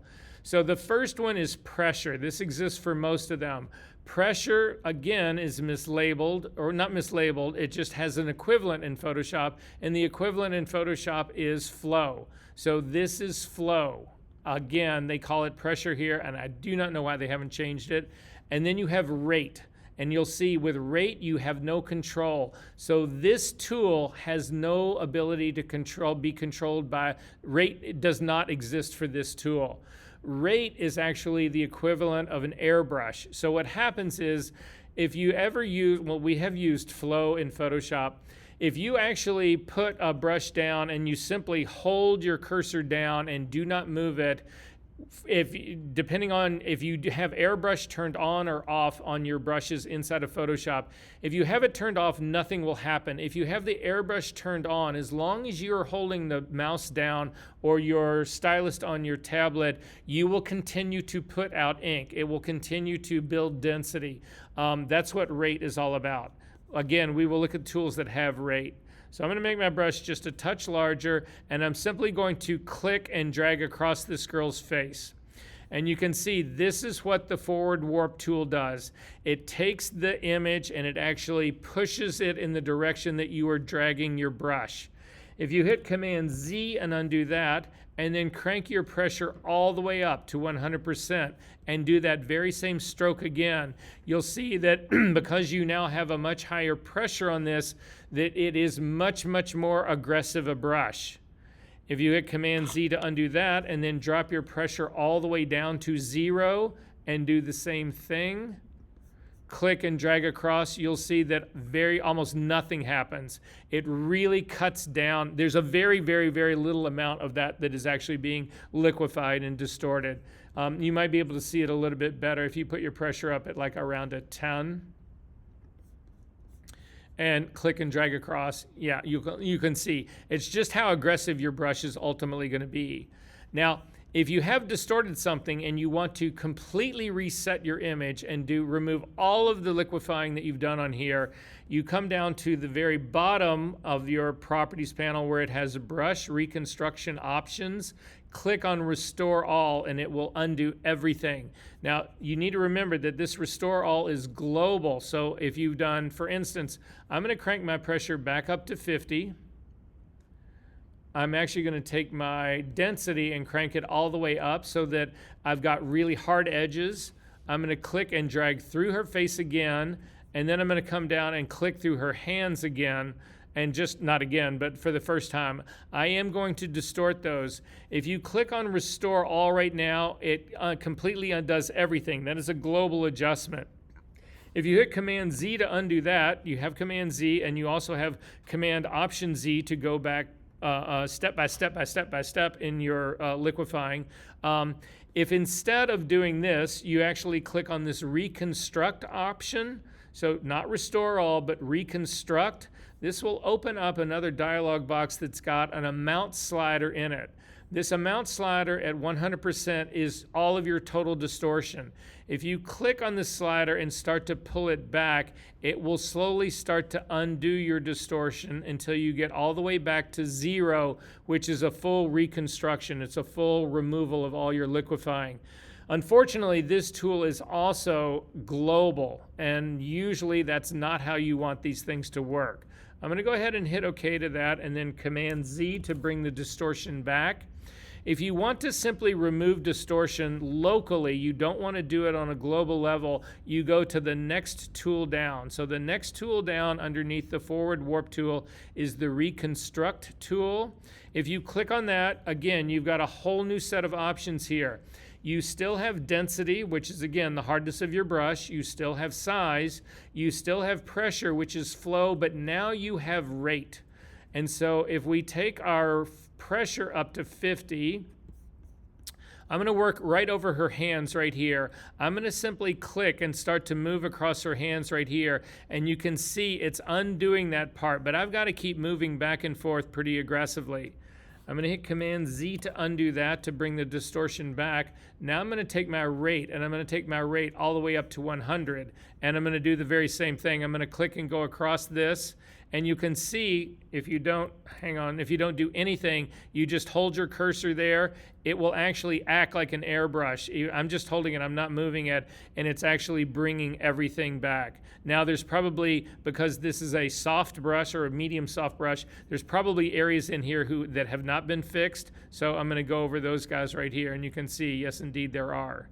So that's basically explaining how the reconstruct brush works and how also the difference in rate and pressure. So typically when you're working with these things, you would start with a rate in the 50s and also a pressure in the 50s as well. I would set them both in the middle. Those are actually the defaults of all of this. It just kind of puts you in the middle of everything in here.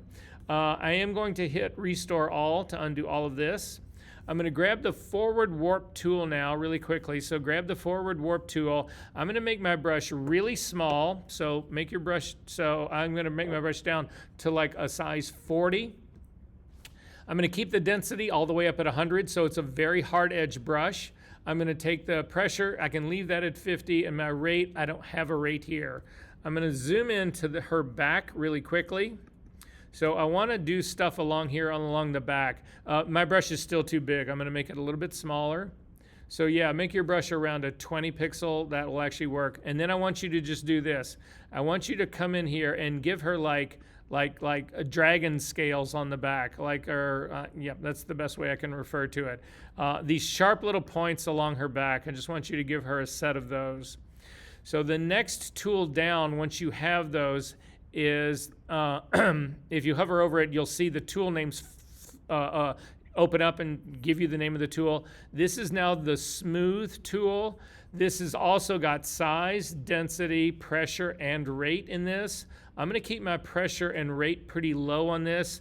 When you're using this tool, you do want to keep those low because you don't want this thing to take off too fast on you. You want to be able to control these things. So if you use this tool, we're going to run it down along this whole side of her back. What you'll see that happens is, as we go back and forth, that it's beginning to restore the image, but more importantly, what it's doing is that those little points that existed, it's rounding those off. So things that are really sharp, like this little point right here, it's actually smoothing that little point off. So people use this a lot when they actually have got really jagged images and they're just trying to basically knock the points off of all of those little cone-shaped elements that are in here. That's what the smooth tool is all about. Again, if you crank your pressure all the way up and your rate all the way up, and then you come straight down on this, it's almost like you've done a complete restore on the image. And eventually that is what will happen on this. If you click the restore all right now, you'll see that there was very little change left that we actually had not done. The next tool down is the twirl tool. So if you click on that, I want you to make your brush about the size of this girl's face. So we are going to twirl her face. Again, I'm going to set my, I'm going to leave my density at 100. Again, a really hard brush, so that the twirling will happen all the way, just the same circle that I'm looking here, the preview of my brush. But I am going to keep my pressure and my rate both at 50%. If you then click on her face and simply hold your mouse down, you do not need to move it, you will see that her face starts to rotate clockwise. If you slightly move it a little bit, it'll move slightly faster, not too much. If you hit Command Z to undo that and instead hold down your Option key and do the same thing, you'll see that it rotates in the other direction. Now, if this is too slow for you, I'm going to hit Command Z to undo that. You can actually push up your rate. So click on your rate and drag it up. And now simply click and hold it down. You'll see it twist really fast. Command Z to undo that. So that's what rate is controlling here as well. The next tool down is the pucker tool. And again, have your brush size about that same size.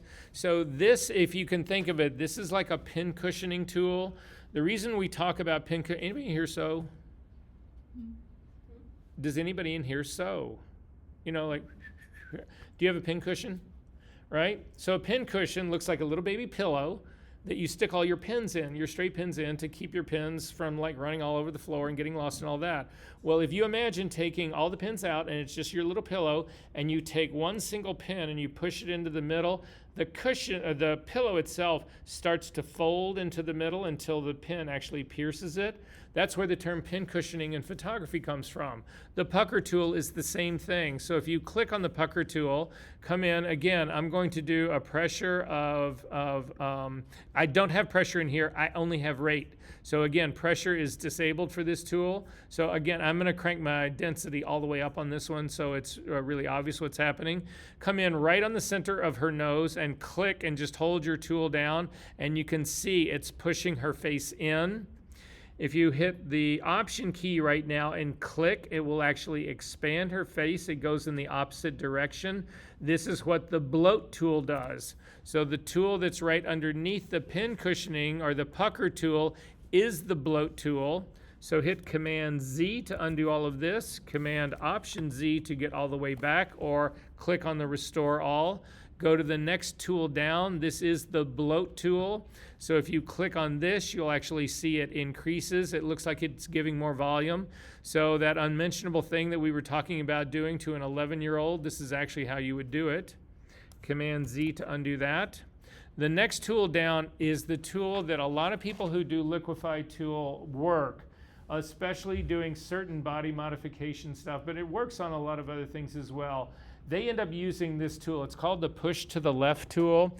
I need to show you how it works, and then I'll show you, again, this is a tool that it's for people who do a lot of this work, and you get really experienced with using this tool, and it's faster, and it gives you smoother lines to actually do certain things with.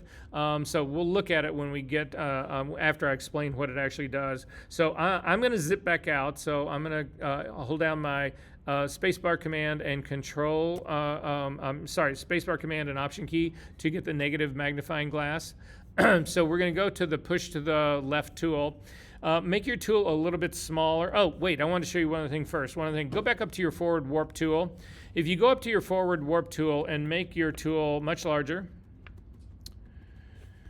and again, I'm gonna keep my density all the way up and my pressure all the way up, and I want you to now start with this tool on the pasteboard. We have a pasteboard here as well. And if you click on this and then run this whole thing through her face like this, you'll see that these edges do not move. These edges have been pinned. That's what this pin edge right here is all about. What it does is it say, okay, you can distort anything along the way you want to, but we're not going to let this come away from the edge. So if you hit Command Z and undo that, and then uncheck your pin edges and do the same thing, you will actually then not see this. Let me see what's going on here. Yeah, I've got my show backdrop on. You need to come all the way down to your properties panel at the bottom and uncheck show backdrop, and you will see when you do that that you are actually pulling this image away from the edge. So Command Z to undo it, turn on your pin edges again and do the same stroke again, and you'll see it protects your edges so that you don't lose part of your image that you ultimately then have to rebuild. So that's basically what's going on there. So again, Command Z or click on Restore All if it was available. It's not because we haven't done anything. So now down to the push to the left tool. If you click on the push to the left tool, again, it is a brush. I'm going to leave mine around 200. A pressure, I'm going to crank it up to 50. I'm going to make it a relatively hard. No, I'm going to leave it at its default at a 50. And again, this tool has no rate. So I'm going to start down here, and I'm going to put my brush right where her sweater meets her pants in the back. I'm going to click and drag up, and you can see what it does. It pushes everything in the image to the left. If you hit Command Z to undo that, and now instead, I'm going to go right on her sweater. I'm going to start at her shoulder and drag down. If you go in the opposite direction and drag down, it pushes to the right. If you hit Command Z and undo that, if you then click and you drag from the right side to the left side, you will see it pushes everything down. Command Z and go in the opposite direction. If you go from the left to the right, it pushes everything up. So this is how you can actually shift where things are in your image. And again, the serious liquify retouchers that I know use this tool as much as they use the forward warp tool. Those are the two that are probably the most used in all of this. Click on Restore All to actually fix that part. Now we're going to go to the next tool down. This is the one we visited earlier. This is the brush. This is the freeze tool, the one that you can actually see. So I want you to click on this and I want you to actually freeze her face. So if you click on this, her face is actually now frozen, meaning you cannot distort this. You cannot liquefy this. It is protected. To see what that means, grab your forward warp tool, make your brush a little bit larger, and then click and drag down, and you'll see you can come in here. And I'm distorting now on both sides. I'm liquefying both the left side and the right side of her face. It works on both sides because the only thing that is frozen is her face that is actually in the middle. If you then go to the next tool down underneath the freeze tool, it's the thaw tool. This will allow you to actually go in and paint away part of the part that you actually had frozen. Now, this will not change what has already been distorted. So again, that part was protected, but now if I go back to the forward warp tool and click on it and hammer in here, again, now that the only thing is protected is the lower part of her face. So these tools are really important in terms of being able to control what gets distorted and what doesn't get distorted. And you'll see why that is important to us in just a second. So again, I'm going to click on Restore All. To get rid of the mask again, or to not be able to see it, you can actually uncheck this Show Mask. Then when you actually use the push to the left, the warp tool, you'll see that the freeze is still in place. Just because you can't see it doesn't mean it's not operating. It is operating. So I'm going to hit on Restore All again. I'm going to click None to get rid of that. I'm going to turn on my mask to show it again. I'm going to do the same thing that I did on her face, her face before, not the forward warp tool, but the freeze tool. So select the freeze tool, freeze just her face. So if you wanted to do, say, only work on her face and protect everything else, the fastest way to do it is to select her face and then click on the Invert All button that's over here, and that will freeze the whole rest of the image and then only will be able to work on her face. So it's just, instead of having to paint this whole image with the freeze tool, it's these kind of controls that will allow you to simply do things really quickly. You also have you can hit the None mask right here. You also have a Mask All, which will completely cover your image, and then you can use the Thaw tool to open up areas that you just want to be able to modify. So if I only want to modify her hair here like this, I would do that. And then I want to protect her face, so I would go in with the freeze tool and paint her face like this. And now I'm actually protecting everything else around the image. The only thing that I can move now basically would be her hair and this part of her shoulder. So again, I'm going to click on None to undo all of that part. And then the last thing is the face tool, and that is this face aware. It's the controls that are inside of here. We're not going to look at these right now. We are going to look at these using a different image. So I actually want to liquefy this image right now. I want to actually move stuff in so that her hair is less big. So that's what I'm going to actually go after. So to start with, I am going to freeze parts of this. So I am going to freeze her face and her neck. I'm also going to freeze her hands. Now to freeze her hands, you want to have a pretty hard brush on this. So I'm going to crank this up somewhere in the high 80s, low 90s here, so I get a reasonably good line on the top of her hand. I'm going to make my brush a little bit smaller. So I'm going to then paint across all of her hand here and up to her arm, and then all of this down in here. I don't want any of this to move. So I don't personally like to see the freeze tool on. It's distracting to me. So I'm going to uncheck the Show Mask to be able to do it. And then I'm going to go back to the forward warp tool and tell you this is how you want to use these tools. You want to be successful in the liquefy tool, you want to use the largest brushes that you can use, and you want to do the smallest little steps and as many of them as you can possibly use at the same time. So all of you guys who are on the phone, you could really take that outside or do the work, but don't sit there and do it now. So anyway, forward warp tool. Again, big brush. So I'm going to use bracket keys to make mine a little bit bigger. I'm going to set my density about a 50% in here. I'll show you why in just a second, or at a 50, it's not really a percentage. Pressure I'm going to leave at 50, and then this is what I'm going to do. I'm going to start here at the top. I start with the edge of my brush right next to her. Now you can start further in. I'll show you the difference. If you start with just the edge and you start to push in here, you can see we're doing a subtle sort of movement in here, but only this edge is moving because my brush is extremely soft. If you hit restore all and then bring your brush in and start it in, so now I'm going to start it in halfway in, so you can see I haven't even clicked anything yet. But now when I click and start to push in, this will actually, again, because it's a smaller, because I've got a soft edge on this brush, it's moving some of that center hair part in as well. Now, I don't need to worry about her face because her face is frozen. So I'm not going to start all the way out, but I am going to pull her hair down like this. And then I'm going to come in here from the side, and I may even start in with the center of my brush at the very edge and push this in because it's slowly pushing all other hair in, but you can see it's far more aggressive right at the center of my brush. It fades off at the edge of my brush because my brush is a soft brush.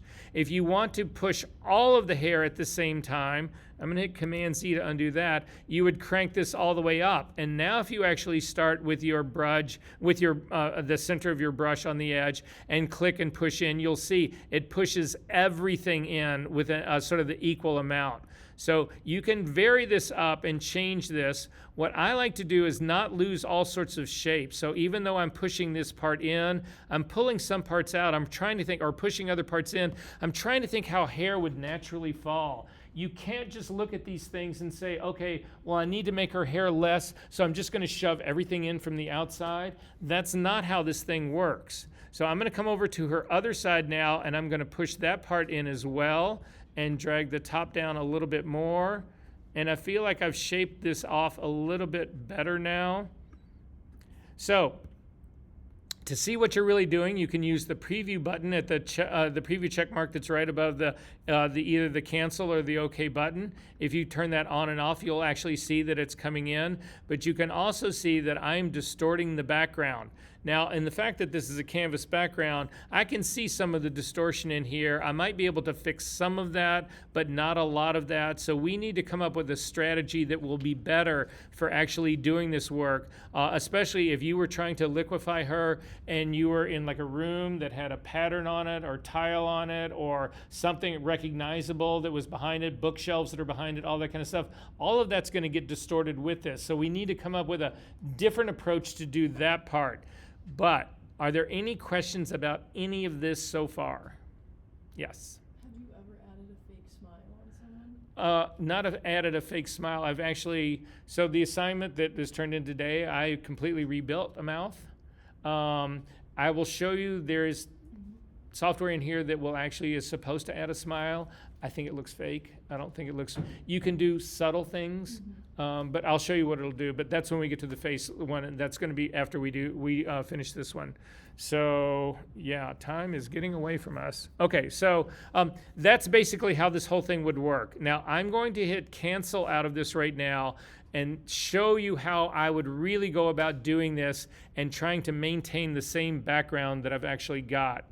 So to do this, you cannot do this on a smart object. So I'm going to convert this layer back into a regular editable layer. So to do that, so again, I've got my top layer that is a smart object. Come up to your layer menu, down to smart objects, down to rasterize, or down to rasterize smart objects. They do the exact same thing. You can see that little icon is gone, so I don't need to worry about that guy anymore. So my first thing is that I've got to jump this figure to its own layer. I've got to separate the figure from the background. So this is the strategy that I'm going to use. I'm going to come up to my select menu, down to subject, Again, we've got ours set up to actually go up to the cloud to actually do our selection, and I'm now going to jump this to its own layer. I don't want to use a layer mask for this because when I do the liquefying of the figure, my mask will not fit this.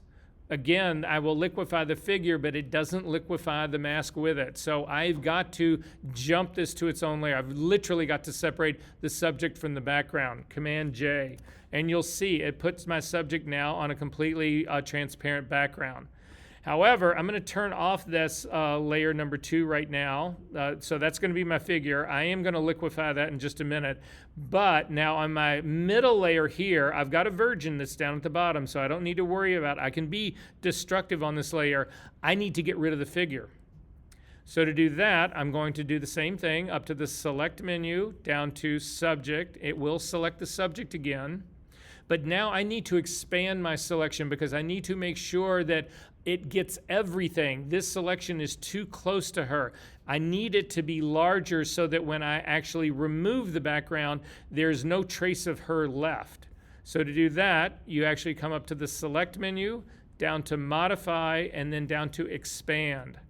Now, I don't know how much to expand this. This is dependent on the resolution of your file. So I'm going to actually make this 10 pixels and we'll see what happens. And I'm going to say OK. That looks pretty good to me. Again, if this was too much or too little, you would just hit Command Z to undo it and then go right back into Modify, Expand, and change it. So let's say I'm going to make mine 12 pixels now and say OK. It bounces it out just a little bit more. So this is how you can get, again, there's no way to know how much expansion you're going to get because it's all dependent on the resolution of your file. But this is working pretty good for me right now. So then I'm going to use AI to fill this. I'm going to use generative AI to try to fill this background. So to do that, you have 2 places that you can do this. The first is the edit menu down to generative fill. By the way, this is AI. We're getting into this now. We spend an entire week working on only AI. So if you haven't had any experience with this right now, don't worry about it. We're going to get into it much deeper. But for the time being right now, this will work fine for us. So if you are a person, if you know AI and you're a person who's really into doing prompts, long prompts, this is the generative fill that you want to pick because the prompt dialog box is much larger. If you're not that kind of person, you use the more conventional, the AI generative fill that you will get that you'll see in most videos and that most people talk about. To get to that, you need to show the contextual taskbar. So come up to your window menu, down to contextual taskbar. It will open up. This thing, you can move it around. If you click on these little or the little set of dots that are on the left side, you can move this anywhere you want to. If you want to park this thing and keep it forever up on your toolbar or anywhere for that matter, you can park this thing anywhere. You set it up here like this. You click on these little 3 dots down here at the bottom, on the far right side, and you can say pin my toolbar to this position. This is also where you go to hide the toolbar. But for our work right now, all we want to do is use it. So I'm going to click on Generative Fill. It'll open up a dialog box asking me for a prompt. For removals, you do not put in any prompt. You simply leave it blank and hit Generate. Are you going to go over how to word prompts? Everything. Yes. Not only that, I'm going to show you a way to use all the tools that have been disabled for us, because we have a student subscription to the Adobe Suite, and all the third-party AI models have been turned off for us. But I've built a plugin that works around those.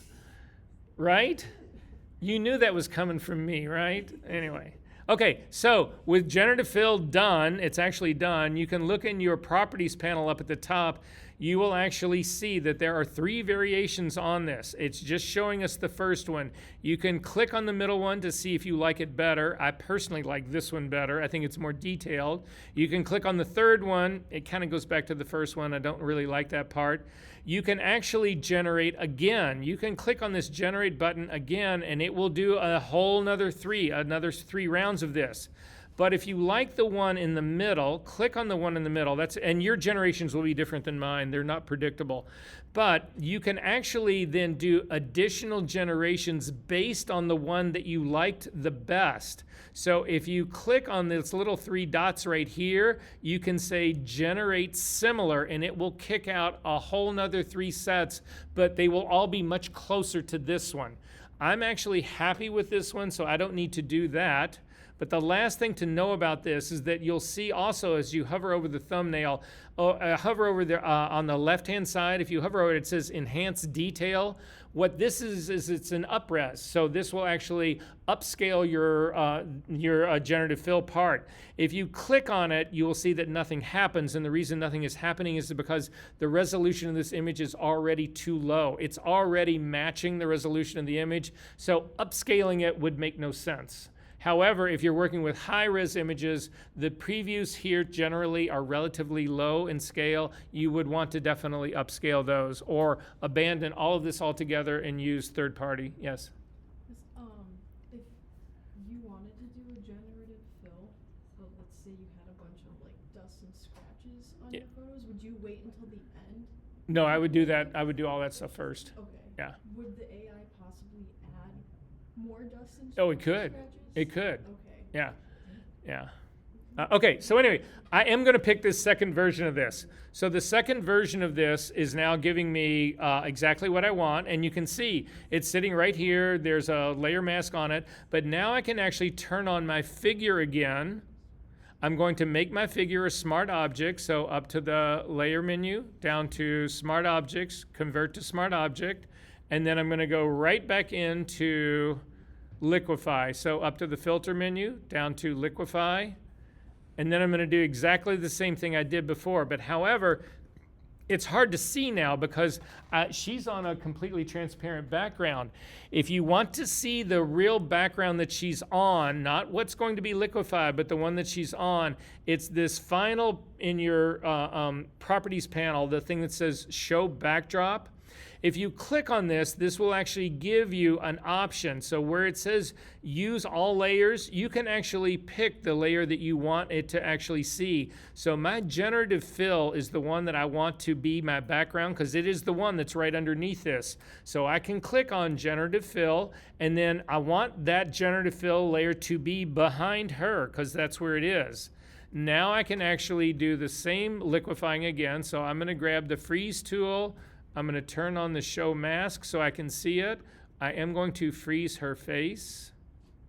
I am going to freeze her hands and her arm and her knee. And then I'm going to turn off the show mask. I'm going to hit the forward warp tool and do the very same thing that I was doing before. And I'm just going to crank this in, guys. I'm not going to really take a ton of time making this really pretty. Again, pop that out just a little bit, bring her hair down some. But you'll see my background is not distorting at all. My background is now completely independent of her. And so again, this is now my preview on and off. If you say okay to this now, you've actually shrunk her hair. But because this is a smart object, this is now a smart filter, you can double click on liquefy again to open up, and you come right back in to, actually that looked like it just turned it off.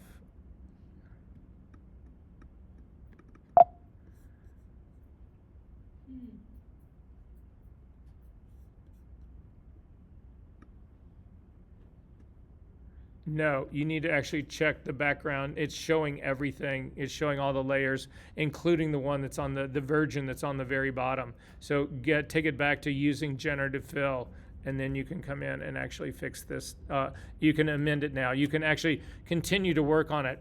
So say, I thought this was too extreme. I got to back it off. You can go to your reconstruct tool, and you can actually say, oh yeah, I'm going to just lift that part out a little bit to shape it a little bit better. And then say okay again. So this is editable like forever. Are we good on this part? Okay. We do have time to do 1 or 2 more. I want to do really pretty quickly here now that you know the tool. So I want to go into the practice files again. There's a thing that's called orange.jpg. I want you to actually open that guy up.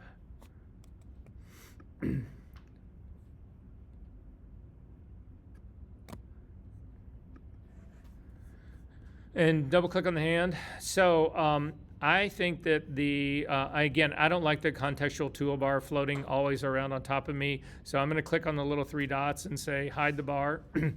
I want to actually undistort this one orange that's in the middle. So to do that, your first move again is to make a copy of your background layer, Command J. Then I'm going to grab the quick selection tool, and I'm going to try to select just this one poor, lonely, distorted orange. You need to make sure that you get the entire selection of it. So I'm going to come in here close, and then I'm going to zip in here to make sure that you get all of the rind, all of that part you need to actually get. If you're grabbing too much, you need to actually hold down your Option key and click to refine that edge part. And this is really good right here. There's a little bit more of that edge right there and right there. Command Z to undo that. Not worth going after. A little bit more right here and right there. So then I'm going to jump this to its own layer. Command J, exactly what we did before. So Command J to jump it to its own layer. I am going to convert this to a smart object. And then I'm going to go into Liquify. Once in Liquify, I'm going to zoom in on this. I am going to show, again, the background, but all I want to do is have, not all layers, but just the layer number one. That's the one that's right behind it, because this is now the image itself is on layer number two. And then again, I'm going to go to the forward warp tool. I'm going to make it medium hard brush and a much smaller brush. And then I'm simply going to click on this. So what I want to do on this is that I want to push this out, but you can see because my brush is so small, it's actually not grabbing. I need the whole section to actually move, not just the brush. So I'm going to crank the density all the way back up. I'm going to make my brush a little bit larger. And now what I'm going to try to do is stick with the sections of orange. So I'm going to click and try to push all of this out. And you can see that I can actually work all of this out. And again, small steps, a lot of them, just to continue to kind of work your way out here to sort of push this out and reshape this. If you want to get rid of a little divot like that, get your brush to be much, much, much smaller, and then push just the divot out like that. I'm going to make it larger again and go back to the big boy of this and pull all of this out. So now I'm pulling everything out just a little bit to reshape this. And you said density was hardness. Hardness and Yeah. pressure was flow. Exactly. And so this is my preview. This is my on and off. And I say that actually looks pretty good. So I'm going to click OK. And we are done. I'm going to close this image up. I'm going to show you your homework really quickly, and then we've got time possibly to do one more really fast one. So for your homework, in the assignment folder, you will actually see if you take a look at your assignment, there's two things to do. The first assignment is to liquify. There's a figure in here, and I'll show you the figure and talk about basically what it's asking you to do. It's asking you to reshape her shoulders and her booty. You'll see what it looks like. But also the next thing down, there's two assignments, there's a green screen image on here. You are to knock out that green screen image. You are to put her on a white background, and you are to refine all of the edges and remove the spill. So that's basically the assignments. This is what the image looks like that you're going to actually liquify. So what I'm asking you to do, this is actually a real, this is a Paolo Reversi image of a Comme des Garçons outfit. And these distortions are actually built into the garment. So I'm asking you to make this look more normal, for lack of a better way of putting it. So again, I'm hoping that no one finds that too offensive to actually tackle. Say what? Oh, yeah. Oh, one of my idols. We should talk about idols, because if you love him, I actually was living in Italy at the same time when he first started his career there. And oh my God, the work he did for Lay magazine was just insane. Beautiful, beautiful, beautiful, beautiful. Yeah. So anyway, one last one now. Any questions about any of that so far? All right, so then I'm going to show you, we're going to go for one last thing here. So back into the Liquify practice files, we're going to do this another quick one right here. So it's this one that's just like a million letters. It's D99. What, I have no idea where that name came from, but anyway, I want you to open this guy up. Shoulders. Serious. Talk about shoulder pads from the 80s. Okay, so we're going to do the same trick here that we did before without going into Liquify and coming back out. So I don't want to distort the type in this. I don't want to distort the background in this. I don't want to do any of those things in this. So to do that, the first move I'm going to make is to duplicate the layer, Command-J. Then I'm going to select this. Again, I'm going to do the same trick. I'm going to isolate the figure onto her own layer. I'm going to then remove her from the background underneath that, and then do the Liquify to get the shoulders to be something more normal. So again, up to the Select menu, down to Select Subject. I'm going to expand that selection slightly. So Select menu, down to Modify and Expand. 12, I'll see how many it is, but 12 is way too big on this. You can see it's running into the type down on the bottom as well. So Command-Z to undo that. I've still got the selection going. Select menu, modify, expand, and I'm going to do 6 pixels instead of 12 and see what that looks like. So it's pretty good around her, but you can see down here at the very bottom, it's clipping part of the text down here. So simply hit your L key to get the lasso tool. Hold down the Option key to get the Subtract lasso tool, and then simply go in here to remove the marching ants that are hitting on the type. And so now I've got the figure selected. So I'm going to jump that to its own layer, Command-J. It will actually jump it to its own layer. Now in this case, wait a minute, I'm doing this way too fast. I did not need to do that at all. So hang on, Command-Z to undo that. Command-D to deselect. Just do the select subject first. I didn't jump it yet. So that was the get rid of it part. So select subject, Command-J to jump it, then turn off that eyeball for the figure alone. Click on this again, select subject, expand, modify, expand, 6 pixels.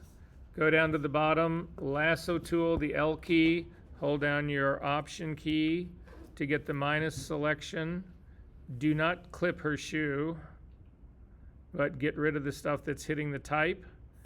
And then up to the other generative fill, I'll just show you how the other one works, pretty much the same.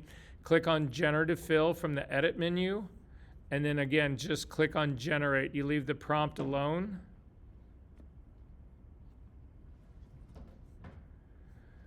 And then I can take a look through, again, the changes that have been made in this. So I'm looking at this part of the figure. I'm going to try the next one. I see a shadow of her in the next one. I don't like that one.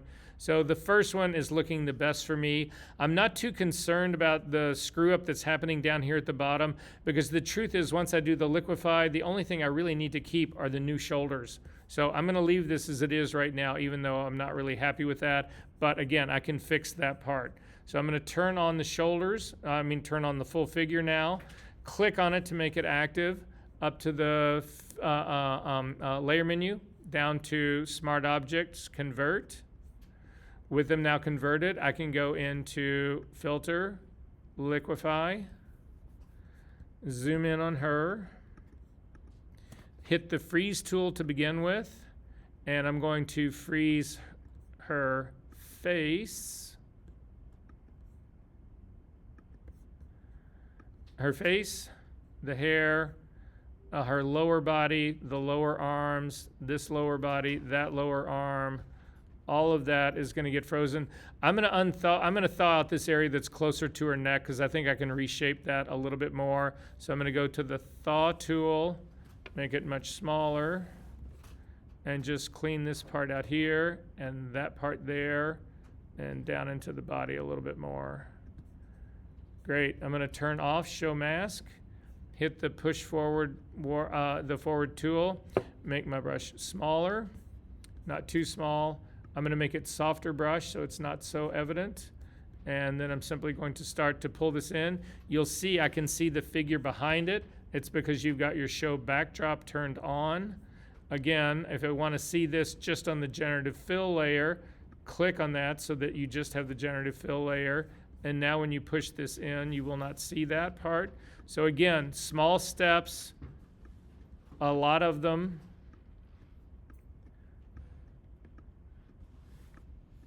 Try to think about the shape of what it would really look like if this was a believable outfit. So I'm gonna go to a much smaller brush now to try to push in just these little bits that are on the edge here. I'm also going to lift up some of her other shoulder to kind of balance this a little bit.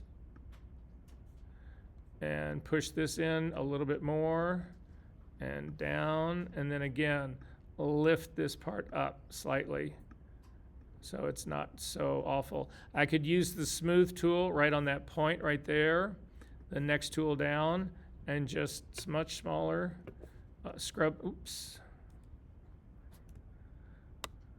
Wrong tool. The, actually that is the smooth tool. Huh, that is not how that tool is supposed to work. Anyway, looks relatively good to me. I'm gonna go ahead and say okay to that. And then again, the last thing that I told you, this whole generative fill part, the only thing I need it to really be fixed is around her body here. So with my layer mask, I'm gonna hit the B key to get a brush on my layer mask right here, X key to get black as my foreground color, make my brush much larger, and then you'll see it actually happen in my mask. I'm gonna get rid of all this stuff in the, down here in the bottom. So all of that goes away because the only thing I needed to hide was the area that was around the liquify. And this is my before and after.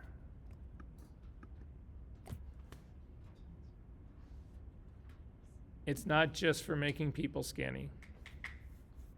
Okay, I'll see you guys next week. Oh, wait, I won't. I'll see you guys in 2 weeks. Have a good break.